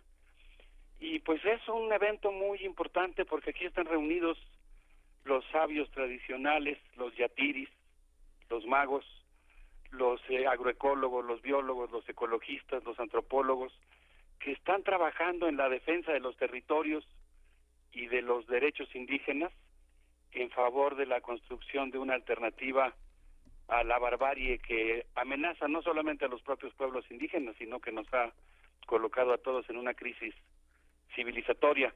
Así que hoy creo que será un jueves muy especial, Luisa. Me da mucho gusto saludarte. Miguel Ángel, buenos días también. Hola, hola Alberto, buenos días. Pues arranquemos, yo querido quisiera... Alberto. Gracias, no, igualmente. Pues mira, yo quisiera comenzar platicando un poco sobre el contexto a partir de un libro de David Cortés, un filósofo ecuatoriano, que escribió un libro llamado La genealogía del buen vivir, y él afirma en ese texto, yo lo voy a parafrasear, voy a describir algunas ideas de ese libro con mis propias palabras, que en 2008 la República de Ecuador adoptó una nueva constitución en la cual reconoció como un principio básico de su organización política el sumac causai, el buen vivir de la cultura quichua. Y él hace un análisis muy interesante porque él dice que este concepto, que se puede traducir así con aparente sencillez como el buen vivir, el sumac causai, solo podría ser adecuadamente traducido si el concepto queda vinculado a la red de otros conceptos en quichua que nos recuerdan lo que es la concepción indígena de la buena vida. De tal suerte que la introducción de este y algunos otros conceptos indígenas en la Constitución de el año 2008, de acuerdo a Fernando Cortés, pues tiene una gran importancia, en primer lugar porque fue un término propuesto por la Comisión Nacional Indígena de Ecuador, la CONAIE, y pues implica la construcción de una república plural, multicultural y laica, pero fíjense ustedes, Miguel Ángel, Luisa, lo que dice aquí Fernando Cortés, que implica el introducir términos en quichua en la Constitución de Ecuador, significa terminar con el monopolio del español, significa romper con una especie, digamos, de monolitismo de la organización política europea, del Estado nacional, y transitar hacia un Estado que recupere elementos del propio pensamiento indígena. Significa, aunque mantiene las garantías y los derechos individuales, optar por la constitución de un Estado que además del individuo tiene como una de sus bases la organización comunitaria. Y luego pues algo, Luisa, Miguel Ángel, amigos del auditorio, algo que a mí también me asombró mucho, pues implica plantear que los habitantes que no viven en la ciudad, pero que forman parte de un país, los habitantes del campo, de las regiones rurales, tienen un pensamiento político y pueden proponer una organización del Estado que no se base exclusivamente en un modelo de polis urbano, sino que sea una polis, una gran comunidad política que esté integrada también por quienes viven en el campo. Y la introducción del pensamiento quichua, lo pongo como ejemplo de los diferentes grupos étnicos que conforman el Ecuador, también significó una ruptura con lo patriarcal y algo que es lo que es propiamente materia de este Congreso, una ruptura con el discurso de la explotación de la naturaleza. ¿Cómo se verán, rompe pues con esto patriarcal? Es algo muy interesante. Sí, sin duda. ¿Perdón? ¿Qué mecanismos para romper con esta parte patriarcal? Pues en principio, pero no lo digo como algo suave, sino justamente como algo trascendental, pues existen muchas alusiones, por ejemplo, a la naturaleza o a formas de organización política que están nombradas en lo femenino, de tal manera que lo femenino irrumpe en la constitución política ecuatoriana. Y eso, pues digamos, ya de entrada, desde la manera en la que está concebido el Estado, pues significa una transformación muy importante. La mayoría de los estados nacionales están basados en un discurso básicamente que habla de las instancias políticas, refiriéndose a ellas como, en muchos casos, como masculinas, digamos, ¿no? Entonces, pues es muy interesante la experiencia que está cursando el Ecuador. Espero tampoco causar una confusión. No estoy hablando bien del gobierno de Ecuador. Estoy hablando bien de la relación societal que en ciertos momentos se ha establecido entre la sociedad ecuatoriana y el gobierno ecuatoriano. Los gobiernos, como parece ser el caso, pueden abandonar por momentos o permanentemente las mejores causas populares, pero lo interesante es que los pueblos le recuerden a los gobiernos lo que tienen que hacer. Y en este caso, cuando hablo de la Constitución Política del Ecuador, me refiero a un momento muy álgido del movimiento social que logró, como uno de sus triunfos, plasmar en la Constitución estas transformaciones que implicaban la recuperación del campo como forma válida de la polis, la recuperación de lo femenino, la armonía con la naturaleza, a la que se designa, por cierto, en la Constitución como Pachamama, que por cierto pues es un término que habla de una cosmovisión en la que lo femenino está al centro de la organización del cosmos y de la organización política. Sí, es la tierra. Así es, de la tierra que está además concebida como un ser vivo, con derechos, y que pues consecuentemente tiene que ser tratada con respeto. Es algo que para nosotros puede sonar un poco raro, ¿no? Digamos, en este caso, en lugar de aludir a la naturaleza, desde un concepto antropocéntrico, se está aludiendo a ella como un ser sintiente, digamos, ¿no? Sí. Como un gran ser sintiente al que se tiene que tratar con veneración. Alberto, fíjate... Si me permiten... Sí, brevemente. Me parece muy interesante lo que estás diciendo y los que hacen comunidad con nosotros también responden. Tania Mafalda nos escribe y justamente te dice la gran trascendencia de hablar en femenino. Justamente esto, desde el lenguaje, nosotros también estamos reconfigurando, ¿no? Toda esta parte, te iba a decir heteronormativa, pero no, bueno, o sea, toda esta parte patriarcal se puede modificar hacia la tierra, justamente. Claro, no, esto que decimos del lenguaje no es cualquier cosa. El lenguaje. No es solamente como un toque folclórico, es realmente cambiar la concepción política y jurídica del Estado. Ahora, si me permiten, me gustaría compartir con ustedes también ya algunas cosas propias del Congreso de la Sociedad Latinoamericana de Etnobiología, que significa un campo problemático abocado a estudiar la manera en que las distintas culturas se relacionan con la naturaleza. Y me gustaría citar algo de la intervención que hizo un amigo mío, Freddy Delgado, quien es director del Centro de Agroecología de la Universidad Mayor de San Simón en Cochabamba, Bolivia, que está presente aquí en el Congreso.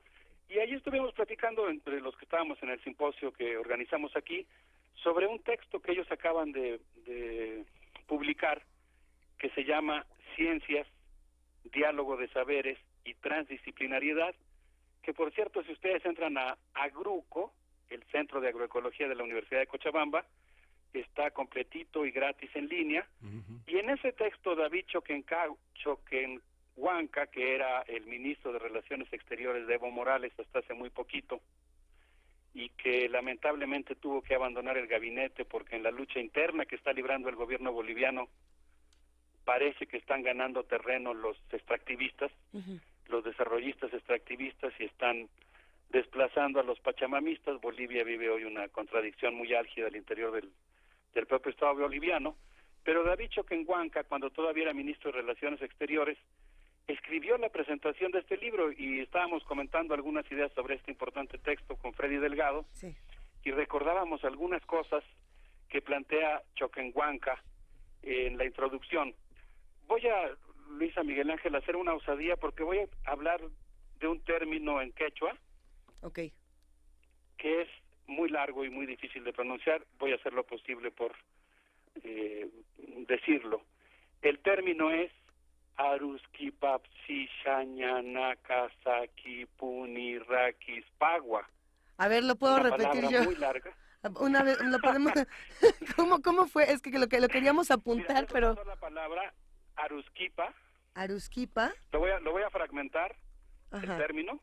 Y si quieres anotarlo para que esté la palabra completa. Sí, Aruskipa. Es Aruskipa. Aruskipa, Sipshana, Casapinu. Shañana Casa. Sí. Ya lo encontré. Punirakis. Y Puniraki Pagua. Pagua. Sí, ya, listo, para tenerlo todos aquí en mente. Bueno, muchísimas gracias. Venga. Pues claro, es un término muy difícil de pronunciar, pero a mí me emociona cuando nosotros nos damos el gusto de una aventura, digamos, intelectual, política, que consiste en asomarnos, aunque sea algunos atisbos del pensamiento político de otras culturas. ¿Saben qué quiere decir este largo término que de cariño podríamos reducir a Aruskipa? Aruskipa quiere decir que siempre debemos dialogar con nuestros similares. Que esa es la base con la que se constituye una comunidad. El concepto debe emplearse para establecer un tipo de diálogo entre las culturas que son todas iguales, pero también, fíjense qué asombroso, por eso pensé que valía la pena mencionar el concepto, aunque fuera tan largo y difícil de pronunciar para nosotros. Es un concepto que dice Choquenhuanca que puede emplearse para establecer un diálogo entre las ciencias propias o autóctonas y la ciencia occidental, es decir, entre lo que ellos han reivindicado como la ciencia indígena y la ciencia que podríamos llamar occidental. Así que el término es muy interesante. Hay un concepto más pequeñito, más fácil de pronunciar, Yatichawi.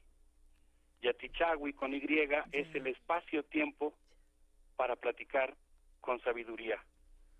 Algo que yo entiendo que nosotros siempre buscamos en Radio UNAM, que siempre buscamos en la UNAM, pero que en este caso es un concepto que yo he venido a aprender aquí de nuestros hermanos bolivianos y que sirve para decir que pues las universidades, por ejemplo la Universidad Mayor de San Simón, pues tiene que desarrollar esta capacidad de platicar con sabiduría, es decir, establecer un espacio sagrado que nos permita a todos, el Yatichagui, el espacio-tiempo para platicar con sabiduría, y aquí sabiduría quiere decir con respeto, ¿no? Con la capacidad de escuchar al otro. Dice Choquenhuanca que los abuelos nos enseñaron a hacer ciencia con el corazón, lo que solemos llamar, dice él, conciencia, con-ciencia, o Chuimampi, es decir, el corazón, el lugar donde guardamos nuestro código ético, un tipo específico de conocimiento, aquel que atesora lo que nos es valioso. Eso a lo que nos impelen, fíjense, aquí vienen dos conceptos que él tradujo al español, no sé cuál sea su equivalente en quechua, que nos impelen a reivindicar nuestro cosmocimiento, como cosmos y conocimiento, una fusión entre ambos, cosmocimiento, y luego algo hermosísimo, nuestro cosmoser. Porque obviamente pues los seres humanos, sí. Hay que buscar qué palabra es, ahora lo buscamos y te lo compartimos en un momento, Alberto. El cosmos. Vamos ¡Qué a ver belleza! si algún diccionario nos puede ayudar en ese sentido. Ojalá. Entonces, dice Choquenhuanca que desde la pareja, la chachaguarmi, la jata, que es la familia, y el ayú, la comunidad, o incluso a escala de la pacha, lo que nosotros llamaríamos el mundo global o la totalidad, se debe practicar esta reivindicación del cosmocimiento y el cosmoser de todas las culturas, a partir de un conocimiento que en lugar de ser mercenario y estar al servicio del mejor postor, como desafortunadamente ocurre en algunos casos con la ciencia, practique el Chuimampi, es decir, el conocimiento con corazón. Mientras practicamos ese conocimiento con corazón, Alberto, ¿quieres que escuchemos música? Tenemos por aquí preparados algunos audios que nos has dejado. Sí, pues vamos a escuchar Rooney Style, vamos a ver esta mezcla de música quechua con tecno. Si les parece bien, pues vamos a escuchar a Proyecto Coraza con esto que se llama Florecitas Somos. Excelente, pues lo compartimos también en nuestras redes sociales y lo escuchamos a continuación. Aquí seguimos.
Que ya pusiste a bailar a la producción, Alberto. Ah, qué bueno, qué gusto, de eso se trataba. Pero también... ¿A ti qué te pareció? Un baile caluroso, nos gusta mucho, ya estábamos aquí disfrutando un ratito en la cabina, así como de que no. No, sobre todo porque es algo que no está uno acostumbrado. Ajá. Cuando veo uno bailar a las cholitas y todo, no, pues eso es una cosa así del otro mundo. Y justamente fuera del aire... Esta canción se llama Coracita, me acaban de hacer favor de indicarme en producción. Del Proyecto Coraza. Aunque la frase, pues, sí, es Proyecto Coraza y la canción se llama Coracita, me parece. Sí. Y ahora que comentas toda esta parte de la etnobiología, de la Sociedad Latinoamericana de Etnobiología, que tiene una sede muy importante en México, tiene una revista para quienes quieran profundizar en todo esto que nos estás comentando, desde hace por lo menos 10 años. Los materiales son gratuitos, aunque uno puede registrarse para recibir novedades, avisos, comentarios. Ahí está, hoy está justamente el volumen 15, el número 2, que corresponde a 2017, sobre todos esos aspectos que tienen que ver con la vida, la alimentación, pero que tienen todo su aspecto simbólico. El trabajo que ganó el tercer lugar de este primer concurso latinoamericano de fotografía etnobiológica es la portada de este número que está dedicado justamente al agave, ¿no? Y que forma parte de todo esto que estás nombrando desde allá, desde Quito, Alberto. Qué bueno que mencionas la revista, Miguel Ángel. Es una revista de muy alta calidad, tiene muchísimas entradas. La Sociedad Latinoamericana de Etnobiología ha tenido que invertir en huéspedes electrónicos más amplios, porque a veces se colapsa por el número de visitas que tiene. Llega a tener hasta 20,000 visitas en un mes, según entiendo, y pues se lee en muchos países del mundo, básicamente en Brasil, en Colombia, en México, en Ecuador, y se lee también en Rusia, en Estados Unidos, en Australia, en Francia muchísimo. Creo que Francia es el tercer país más lector de esa revista, que efectivamente se puede consultar gratis. Ayer estaba yo platicando justamente con su director, con Eduardo Corona. Exacto. Y bueno, pues es una revista que está en proceso de consolidarse y que ocupa un lugar muy importante en el intercambio de conocimiento sur-sur. Sí. Ahí, por cierto, tenemos un artículo sobre el buen vivir y las aportaciones que han hecho los compañeros de Agruco a pues el pensamiento subalterno, podríamos decir, un texto que escribimos y que nos hicieron favor de recibir ahí. Pues miren, quisiera comentarles algunas ideas más de lo que está pasando aquí en el Congreso, muy a propósito de lo que comentas, Miguel Ángel. Sí. Por ejemplo, hubo una conferencia magistral de Teodoro Bustamante Ponce, en la cual él afirmó que la etnobiología consiste en observar las diferentes miradas que existen sobre la vida y preguntarnos qué pasa cuando cambiamos las perspectivas respecto a la forma en que observamos a los seres vivos. Él habló de que la sociedad ecuatoriana pues ha hecho de la naturaleza una parte fundamental de su identidad. Yo me imagino que algunos de los radioescuchas o televidentes que nos hacen favor de hacer comunidad con nosotros desde Radio UNAM o desde TV UNAM, algunos habrán visitado Ecuador y saben que aquí es relativamente fácil que cuando vas a algún lugar te encuentres con alguien que se llama Darwin, cuyo nombre de pila es Darwin. Y es un ejemplo nada más de cómo la sociedad y el Estado ecuatoriano han convertido la naturaleza en un emblema que forma parte de su identidad. Y en ese sentido, Teodoro Bustamante mencionaba que pues es un poco contradictorio, porque por una parte Ecuador fue un país de vanguardia en el reconocimiento de los derechos de la naturaleza planteados en su Constitución, pero por otra parte hoy está adoptando un modelo desarrollista extractivista que está concesionando pozos petroleros en el Amazonas. Y pues la verdad es que cuando ve uno las fotografías de los preciosos insectos bañados de chapopote, o cuando ve uno, no sé, los delfines, los bufeos de río preciosos, ¿no?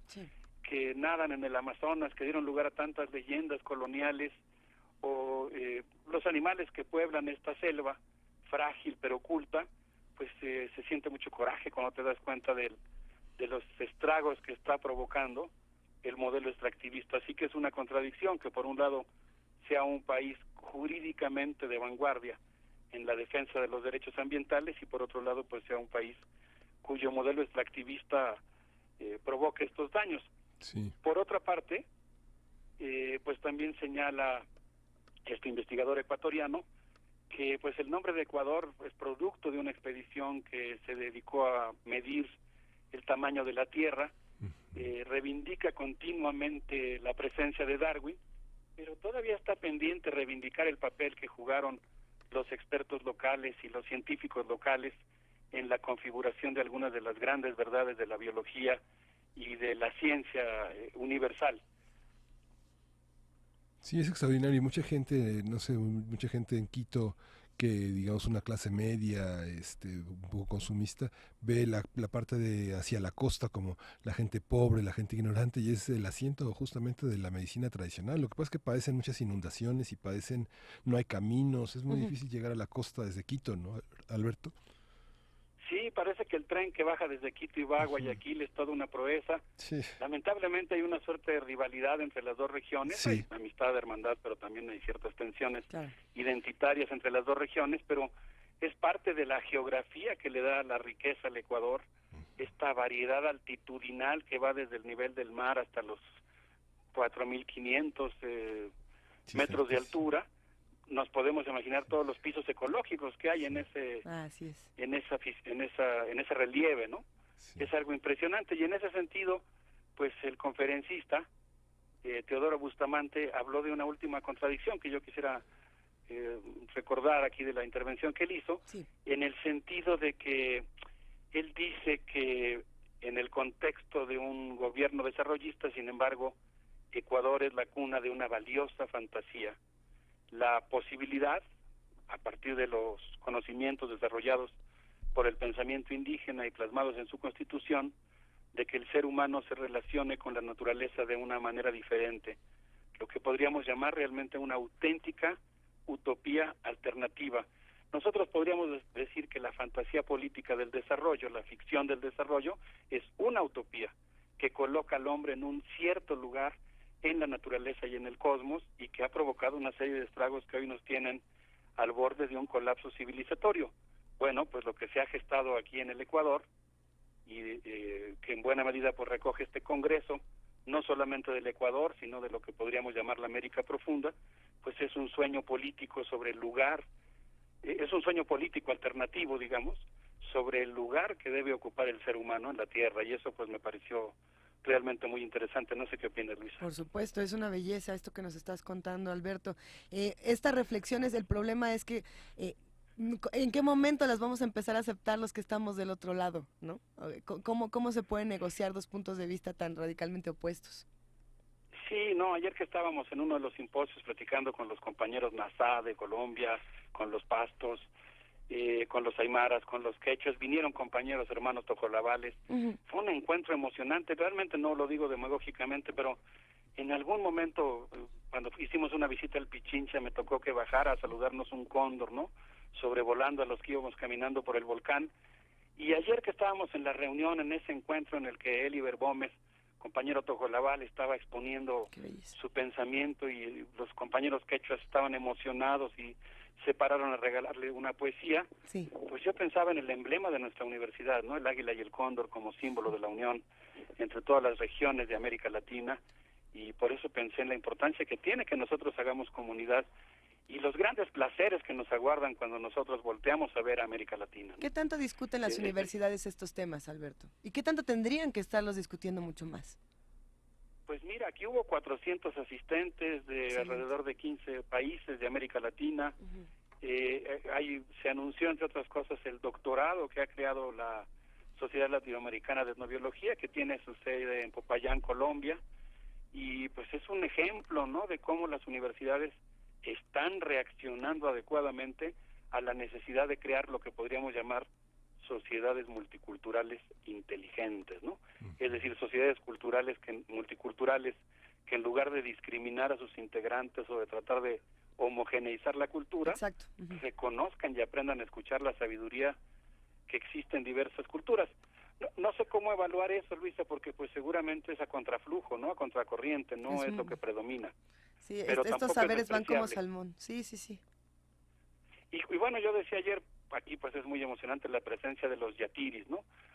Se les llama chamanes, pero realmente chamanes son los siberianos, que me inspiran todo mi respeto, y ya hemos puesto música de chamanes siberianos en mundos posibles, pero aquí se llaman yatiris. O mayores. Y los yatiris, o los iloles, por ejemplo, entre los mayas que están aquí presentes, yo espero que junten sus fuerzas, lo digo en cierto sentido por respeto a la sabiduría multicultural, pero también como una metáfora, pues ojalá que hagan magia, ¿no? Ojalá que logren descubrir la rendija en lo real, que nos permita, a pesar de por el momento estar a contraflujo, pues lograr cambiar el mundo en que vivimos. Si me permiten, muy brevemente quisiera comentar una última ponencia que me impresionó mucho ayer, Luisa, Miguel Ángel. Por favor. La presentó Juan Carlos Escalera López de Agruco, un compañero que es agrónomo, músico, y planteó la importancia de los saberes campesinos, yo diría, de lo que podríamos llamar la meteorología campesina. Entonces él habló del trabajo que está haciendo la Universidad de Cochabamba en el sentido de aprender a descubrir cuáles son los indicadores que los campesinos bolivianos encuentran en el medio ambiente para tratar, digamos, como indicadores climáticos, para hacer predicción climática, y habló de cosas preciosas. Por ejemplo, él nos contó, Juan Carlos, que los campesinos bolivianos consideran que la naturaleza nos manda mensajes que nos permiten leerla. Los campesinos, por ejemplo, leen el durazno. Si las flores están arriba es que es un buen año. Si están en la parte de en medio habrá un mal año y va a llover poco. La jacaranda con su lila hermoso anuncia si habrá o no lluvias abundantes. Él nos contó pues que los campesinos bolivianos acostumbran leer los trinos de las aves, escucharlos con toda atención para tratar de distinguir cuáles son los cambios meteorológicos que están anunciando. Cuando a un vecino le duelen las rodillas, alguien puede saber que va a llover.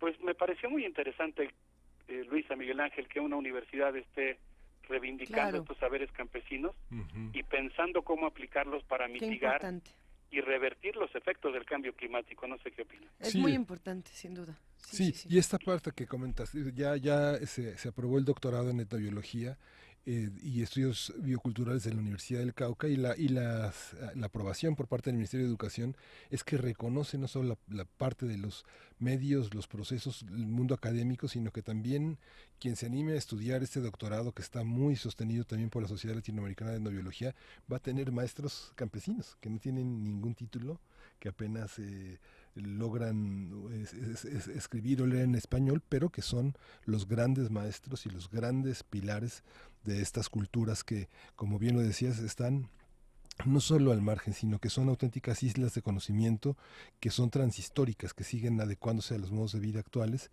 pero que siguen conservando los saberes antiguos y renovándolos, que es lo más importante, ¿no? Sí, yo pienso que las universidades ahora, como muy bien señalas, Miguel Ángel, pues tenemos la obligación de apostar por lo que podríamos llamar un nuevo etos científico, ¿no? Sí. Un etos científico que desarrolle en nuestros profesionistas la capacidad de escuchar y de crear comunidades multiculturales de investigación e innovación. Y esa es la apuesta del doctorado en etnobiología, porque obviamente no se trata de descartar lo que sabe la ciencia. Sí. Obviamente no se trata de negar los avances cuando son correctos y éticos que ha desarrollado la tecnología. Se trata, si recuperamos la sabiduría de los campesinos de la Sierra Norte de Puebla, de filtrar el progreso. Claro. Sí. Es decir, de establecer controles éticos y sobre todo pues modelos científicos que sean capaces de recuperar los distintos modos de conocimiento, que no se centren nada más en uno de ellos. Sí. Alberto Betancourt, déjame decirte que tienes un montón de comentarios muy cariñosos con esta participación que nos ha conmovido a todos, nos ha dejado sin palabras. Nando, Tania Navarro, Mayra Elizondo, Carla Tuil, te mandan muchos abrazos. También por ahí te mandan muchas preguntas. Cuéntanos, por favor, ¿en qué redes sociales te encontramos? Pues estamos en Facebook, en Mundos Posibles. Estamos ahora en Twitter también como Mundos Posibles, y pues con mucho gusto siempre recibimos con mucho afecto y con mucho gusto los mensajes que nos hacen favor de enviarnos del auditorio, de nuestros amigos, que algunos de ellos ya tuve oportunidad de conocerlos, y siempre es muy interesante que pues Mundos Posibles sirva sobre todo pues para iniciar un diálogo y cuando sea posible pues una amistad, ¿no? Que es la mayoría de las veces. Nos acabas de conectar con otros saberes. Sí, por favor. Quisiera despedirme diciendo que pues cuando pensamos en Ecuador, mucha gente piensa en las Islas Galápagos y las tortugas gigantes, ¿no? Claro. Que Darwin se llevó algunas para la colección del Museo Británico, otras para comérselas para que la tripulación las comiera durante el viaje. Pero pues Ecuador y justamente las Islas Galápagos, nos decía ayer un investigador ecuatoriano, un joven, José Poma Marco Alvarado, quien presentó una ponencia junto con Ronald Herrera. Él nos decía, las Islas Galápagos son hoy el emblema de las contradicciones, de los problemas que ha generado la sociedad contemporánea. Son islas que dependen completamente de la importación de alimentos. El precio de los alimentos depende de quienes controlan las cadenas de comunicación, y justamente la agroecología ecuatoriana lo que está intentando ahí es recuperar los saberes de los campesinos locales para que recuperen no solamente alimentos sabrosos, saludables, a precios razonables, sino que también recuperen su propia libertad. Y creo que eso es lo que tenemos que proponernos en todo Claro, el mundo cuando pensamos en la necesidad de reivindicar estos saberes multiculturales. Yo pensaba, Miguel Ángel, Luisa, durante mi estancia aquí, en la novela de William Ospina, El país de la canela, Sí. y me acordaba específicamente de la metáfora de cuando Atahualpa está en su cautiverio, aprende a jugar el ajedrez y pone en jaque a sus captores. Y yo creo que hoy nosotros, si logramos ser suficientemente sabios para aprovechar la inteligencia de todas las culturas, tenemos que poner en jaque a este modelo de civilización que nos ha colocado en esta crisis. Te agradecemos muchísimo, Alberto Betancourt. Gracias por esta reflexión. Petición, algún libro, los últimos libros de Abdón Ovidia que no llegan aquí. Abdón Ándale. Ovidia. Y si no la conoces, Alberto, la editorial El Conejo tiene el gran panorama de la literatura ecuatoriana.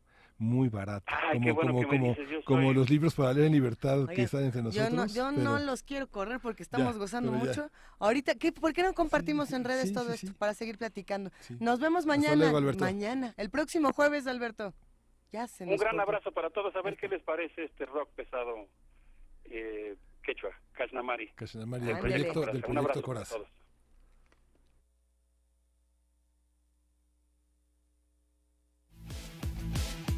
Johnny, la gente está loca.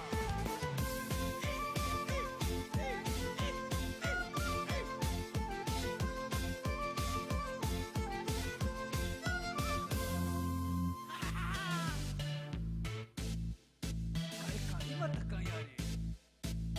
Pawaspa, pawaspa.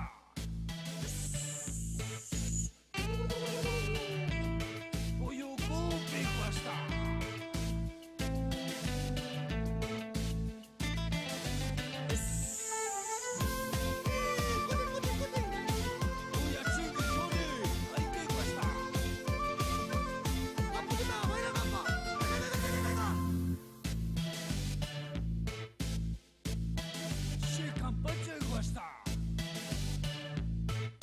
Hala, helai.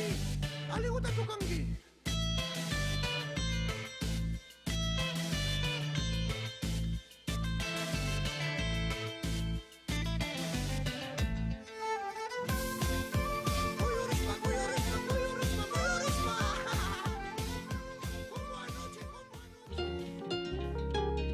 Primer movimiento.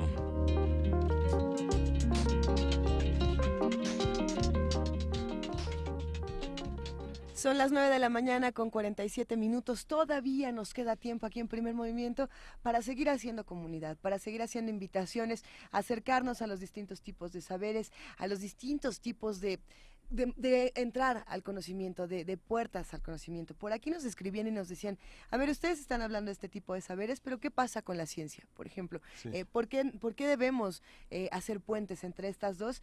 Para ello, pues vamos a hablar el día de hoy, querido Miguel Ángel, de más ciencia, menos desastres. Sí, vamos a conversar con Andrés Alfonso Fernández, quien es jefe del área de información de la Dirección General de Divulgación de la Ciencia, y bajo el lema Más ciencia, menos desastres, nos explica en qué consiste este programa tan interesante que inicia ya. Buenos días. Luisa, pues un gusto estar compartiendo con ustedes este tipo de mesas de debate del conocimiento, como bien lo señalaba, que es una forma de acercarnos a la ciudadanía y poder dar mejores herramientas para que podamos tomar mucho mejores decisiones. Y precisamente a un mes del sismo que se cumple el día de hoy, pues hemos retomado una reflexión teórica, pero que pueda resultar atractiva para la población, que pueda resultarles de una manera muy sencilla, muy digerida, y que podamos poder tener más elementos para prevenir los desastres, para poder tomar mejores decisiones. Y el día de hoy, de hecho, preparamos la mesa Más ciencia, menos desastres, a un mes del sismo, que es el 19 de septiembre, donde no solamente vamos a hablar de la parte física, de la parte de la geología, de la parte de la ingeniería, sino que se van a abordar diferentes áreas del conocimiento, como es la psicología, porque muchos hemos visto cómo el impacto que ha dejado en muchas de las personas este estrés postraumático, el duelo ocasionado por la pérdida de vidas, de objetos incluso materiales, pues de alguna manera va repercutiendo como ciudadanía y en la forma en que nos vamos vinculando socialmente. Y bueno, la parte también de la sociología, cómo es fundamental organizarnos mucho mejor, porque vimos un voluntariado a veces incluso desbordado, que si bien fue muy importante en ciertas áreas de la ciudad y en ciertas zonas del país, pero creo que es el momento de reflexionar cómo organizarnos para ayudar mejor y no tener a veces una dificultad para poder intervenir de una mejor manera. Entonces, de hecho, está la doctora, ustedes la conocen muy bien, Pérez Campos, que es jefa del Servicio Sismológico Nacional, sí, que trae toda la experiencia del mundo y que va a abordar precisamente temas que incluso Miguel Ángel, Luisa, se han tocado, pero que todavía hay creencias en la ciudadanía, hay conceptos todavía erróneos que creo que se deben aclarar. A veces en las redes sociales hemos visto cómo se asocian todavía fenómenos como el eclipse que mucha gente pensaba que tenía que ver, o se habla de movimientos trepidatorios y oscilatorios cuando ya no se utilizan estos términos, se hablan incluso de grados Richter cuando ya no se utilizan. Entonces creo que es importante aclarar estos conceptos y poder dar un panorama amplio a la ciudadanía. Y a ver, una pregunta, ¿toda esta información se va a compartir en algún espacio en particular? Es decir, a partir de todo lo que se discuta, a partir de todas estas charlas, de todos estos debates, ¿van a generar alguna página donde todos podamos acercarnos? Claro, mira, de hecho, para muchas de las personas que no puedan acudir, pues se va a transmitir por vía streaming. Excelente. Y tenemos nuestra propia página de Ciencia UNAM de streaming, donde ustedes pueden tener acceso a todas las mesas que hemos manejado sobre más ciencia, menos, con el apellido del tema correspondiente, para que precisamente pues tengan en cualquier momento y a cualquier hora la posibilidad de acceder a esa información. La ciencia no pelea con otras disciplinas, era lo que estábamos discutiendo en la conversación anterior, Andrés. ¿Qué hace entonces? ¿Qué tiene que hacer la ciencia? ¿Con quién tendría que estar haciendo puentes en este momento? Precisamente para hablar de un tema como los desastres, que nos tiene a todos con esta inquietud, con esta indignación, con esta profunda tristeza. Claro que sí, mira, de hecho es una responsabilidad que tenemos como Dirección General de Divulgación de la Ciencia, el poder ser ese puente, el que tú mencionas, entre la ciencia, entre el trabajo de investigación que se hace en los laboratorios, en las aulas, en el campo, para poder ser ese puente con la sociedad y darle una mayor facilidad, porque a veces la gente precisamente por eso se aleja de la ciencia, porque la considera muy lejana, muy abstracta. Bueno, y simplemente cuando le damos a conocer que está en su vida cotidiana, en su forma de ver el mundo, pues empezamos a despertar esa curiosidad y darle de una manera más accesible, más directa, para que la pueda apropiarse y sentirla como parte de su día a día y no sea esa ciencia de la física, de las teorías que a veces están tan abstractas que no pueden acceder a ella. Entonces creo que aquí en este caso de los sismos da una explicación en todos los ámbitos, incluso desde el comportamiento humano, como desde que tenemos un proceso de ansiedad, un proceso de reacción fisiológica ante el acontecimiento, ahí está la ciencia, ¿no? A ver, Andrés, por aquí nos están pidiendo con emoción que nos des una probadita de estas charlas, algún ejemplo de lo que se va a discutir. Por ejemplo, esto que nos decías de que el trepidatorio y oscilatorio ya no se usa. Es correcto, o sea, de hecho, muchas veces cuando lo sentimos en las mesas de comida con los familiares decimos, es que yo lo sentí trepidatorio, y otros, no, yo lo sentí oscilatorio. No, es que fue cuando al final los sismólogos han hablado de que siempre están los dos, y más que movimientos oscilatorio y trepidatorio, son horizontales y verticales, pero son las ondas, la energía que produce el mismo sismo. La Tierra sabemos que está en movimiento constante, y al final el tipo de ondas que genera pues son de diversas categorías, de diversa índole. Entonces, por eso cuando, incluso dependiendo del lugar, de la zona geográfica, o incluso desde la colonia donde estemos, lo vamos a sentir de algún tipo, ya sea vertical las ondas o horizontales, pero se habla de ondas más allá de movimientos oscilatorio y trepidatorio, por ejemplo, ¿no? Claro. Vamos a estar muy al pendientes, querido Andrés Alfonso Fernández. ¿Dónde, cuándo, cómo, a qué horas podemos repetirlo todo para estar todos juntos? Claro que sí, mira, es el día de hoy a la 1:00 p.m, en el Museo Universum, que ustedes conocen muy bien, que está ubicado en Ciudad Universitaria, muy cerca de Avenida del Imán, y va a ser en el teatro, que es un tipo de auditorio muy cómodo, muy accesible. La entrada es por la puerta B, la entrada es gratuita, y bueno, a partir de las 12:30 vamos a estar ahí esperándolos para que puedan entrar sin ningún costo, y bueno, para poder, sobre todo una mesa muy ciudadana, que la gente tenga la posibilidad de preguntar a los especialistas. Déjame comentarte que va a estar incluso el maestro Emilio Álvarez y Casa, fue presidente de la Comisión de Derechos Humanos del Distrito Federal en ese entonces, y la maestra Hideko Tanamachi, que es especialista en trauma y en tanatología. Entonces creo que la cartelera es bastante rica para poder aprovecharla. Qué importante, querido Andrés, que no dejemos pasar más tiempo para seguir discutiendo estos temas, que no los olvidemos.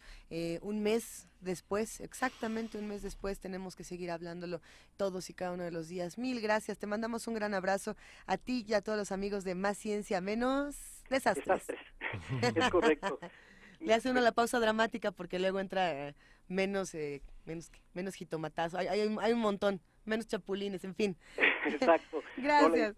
Te los agradezco mucho, Luisa y Miguel Ángel, los esperamos el día de hoy por acá. Sí, muchas gracias. Vamos a estar en el streaming y en la presencia. Allá nos vemos. Acá los esperamos. Gracias.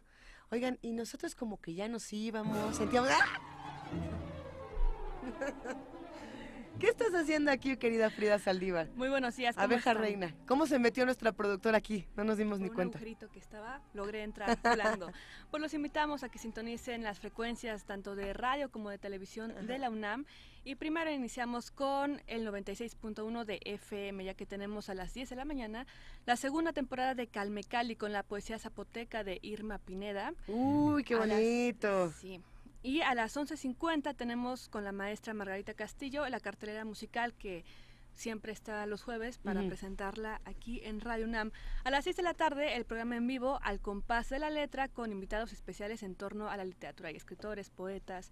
Los invitamos y está recomendado muy ampliamente, es para todo público. En el 860 de amplitud modulada, al mediodía tenemos el programa Las Voces de la Salud y hoy termina el programa Saudades Ocultas a las 9 de la noche. Ah, qué bonito nombre, Saudades Ocultas. Sí, y por la tarde en TV UNAM, en el 120 y 20.1 de su señal de paga y en el 20 de televisión abierta, tenemos un jueves dedicado al cine. Inicia a las 6:30 de la tarde con los cineastas de UBIC, quienes dan la vuelta alrededor del mundo para descubrir nuevas tendencias, hoy particularmente con la comida, así que hay que conocer qué nos traen en el aspecto gastronómico. Y a las 7:10, es importante, los 10 minutos, de la tarde podrán recorrer el programa Ciencia y Tecnología por los viajes geológicos en Europa Tectónica. En la noche continúan los programas de cine, así que los invitamos a que descubran también estos programas en internet por la transmisión de www.tv.unam.mx, así como la de Radio UNAM, que en línea es radio.unam.mx. Les deseo un muy buen día.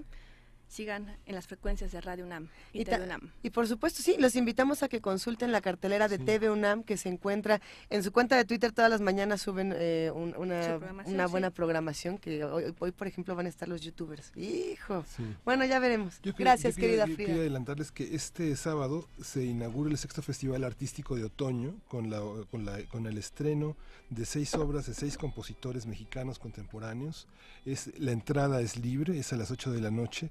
En Puente de Joco, Puerta A, Colonia Choco, ahí en la sede de SAC, de la Sociedad de Autores y Compositores Mexicanos, es Bellas Artes, y el ensamble Onix, que bueno, hay que apartar su lugar, es un auditorio bellísimo y vale mucho la pena acercarse. Está Juan Pablo Contreras, Víctor Ibarra, Vicente Rojo, David Hernández Ramos, Manuel Enríquez y Felipe Pérez Santiago, nacidos en los 70, 60 y 80, son autores ¡qué belleza! Nuevos.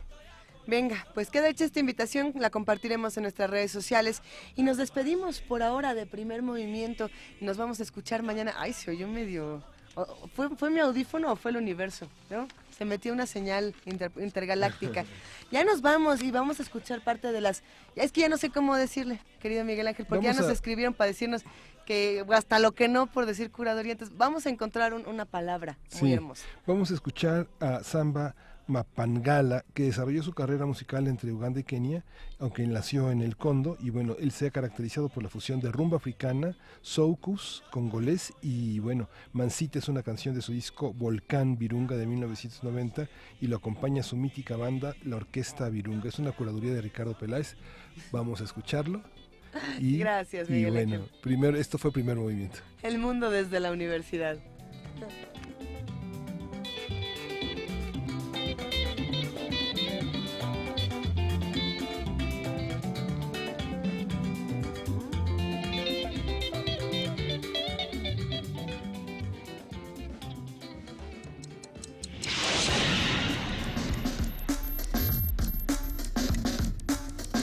Radio UNAM presentó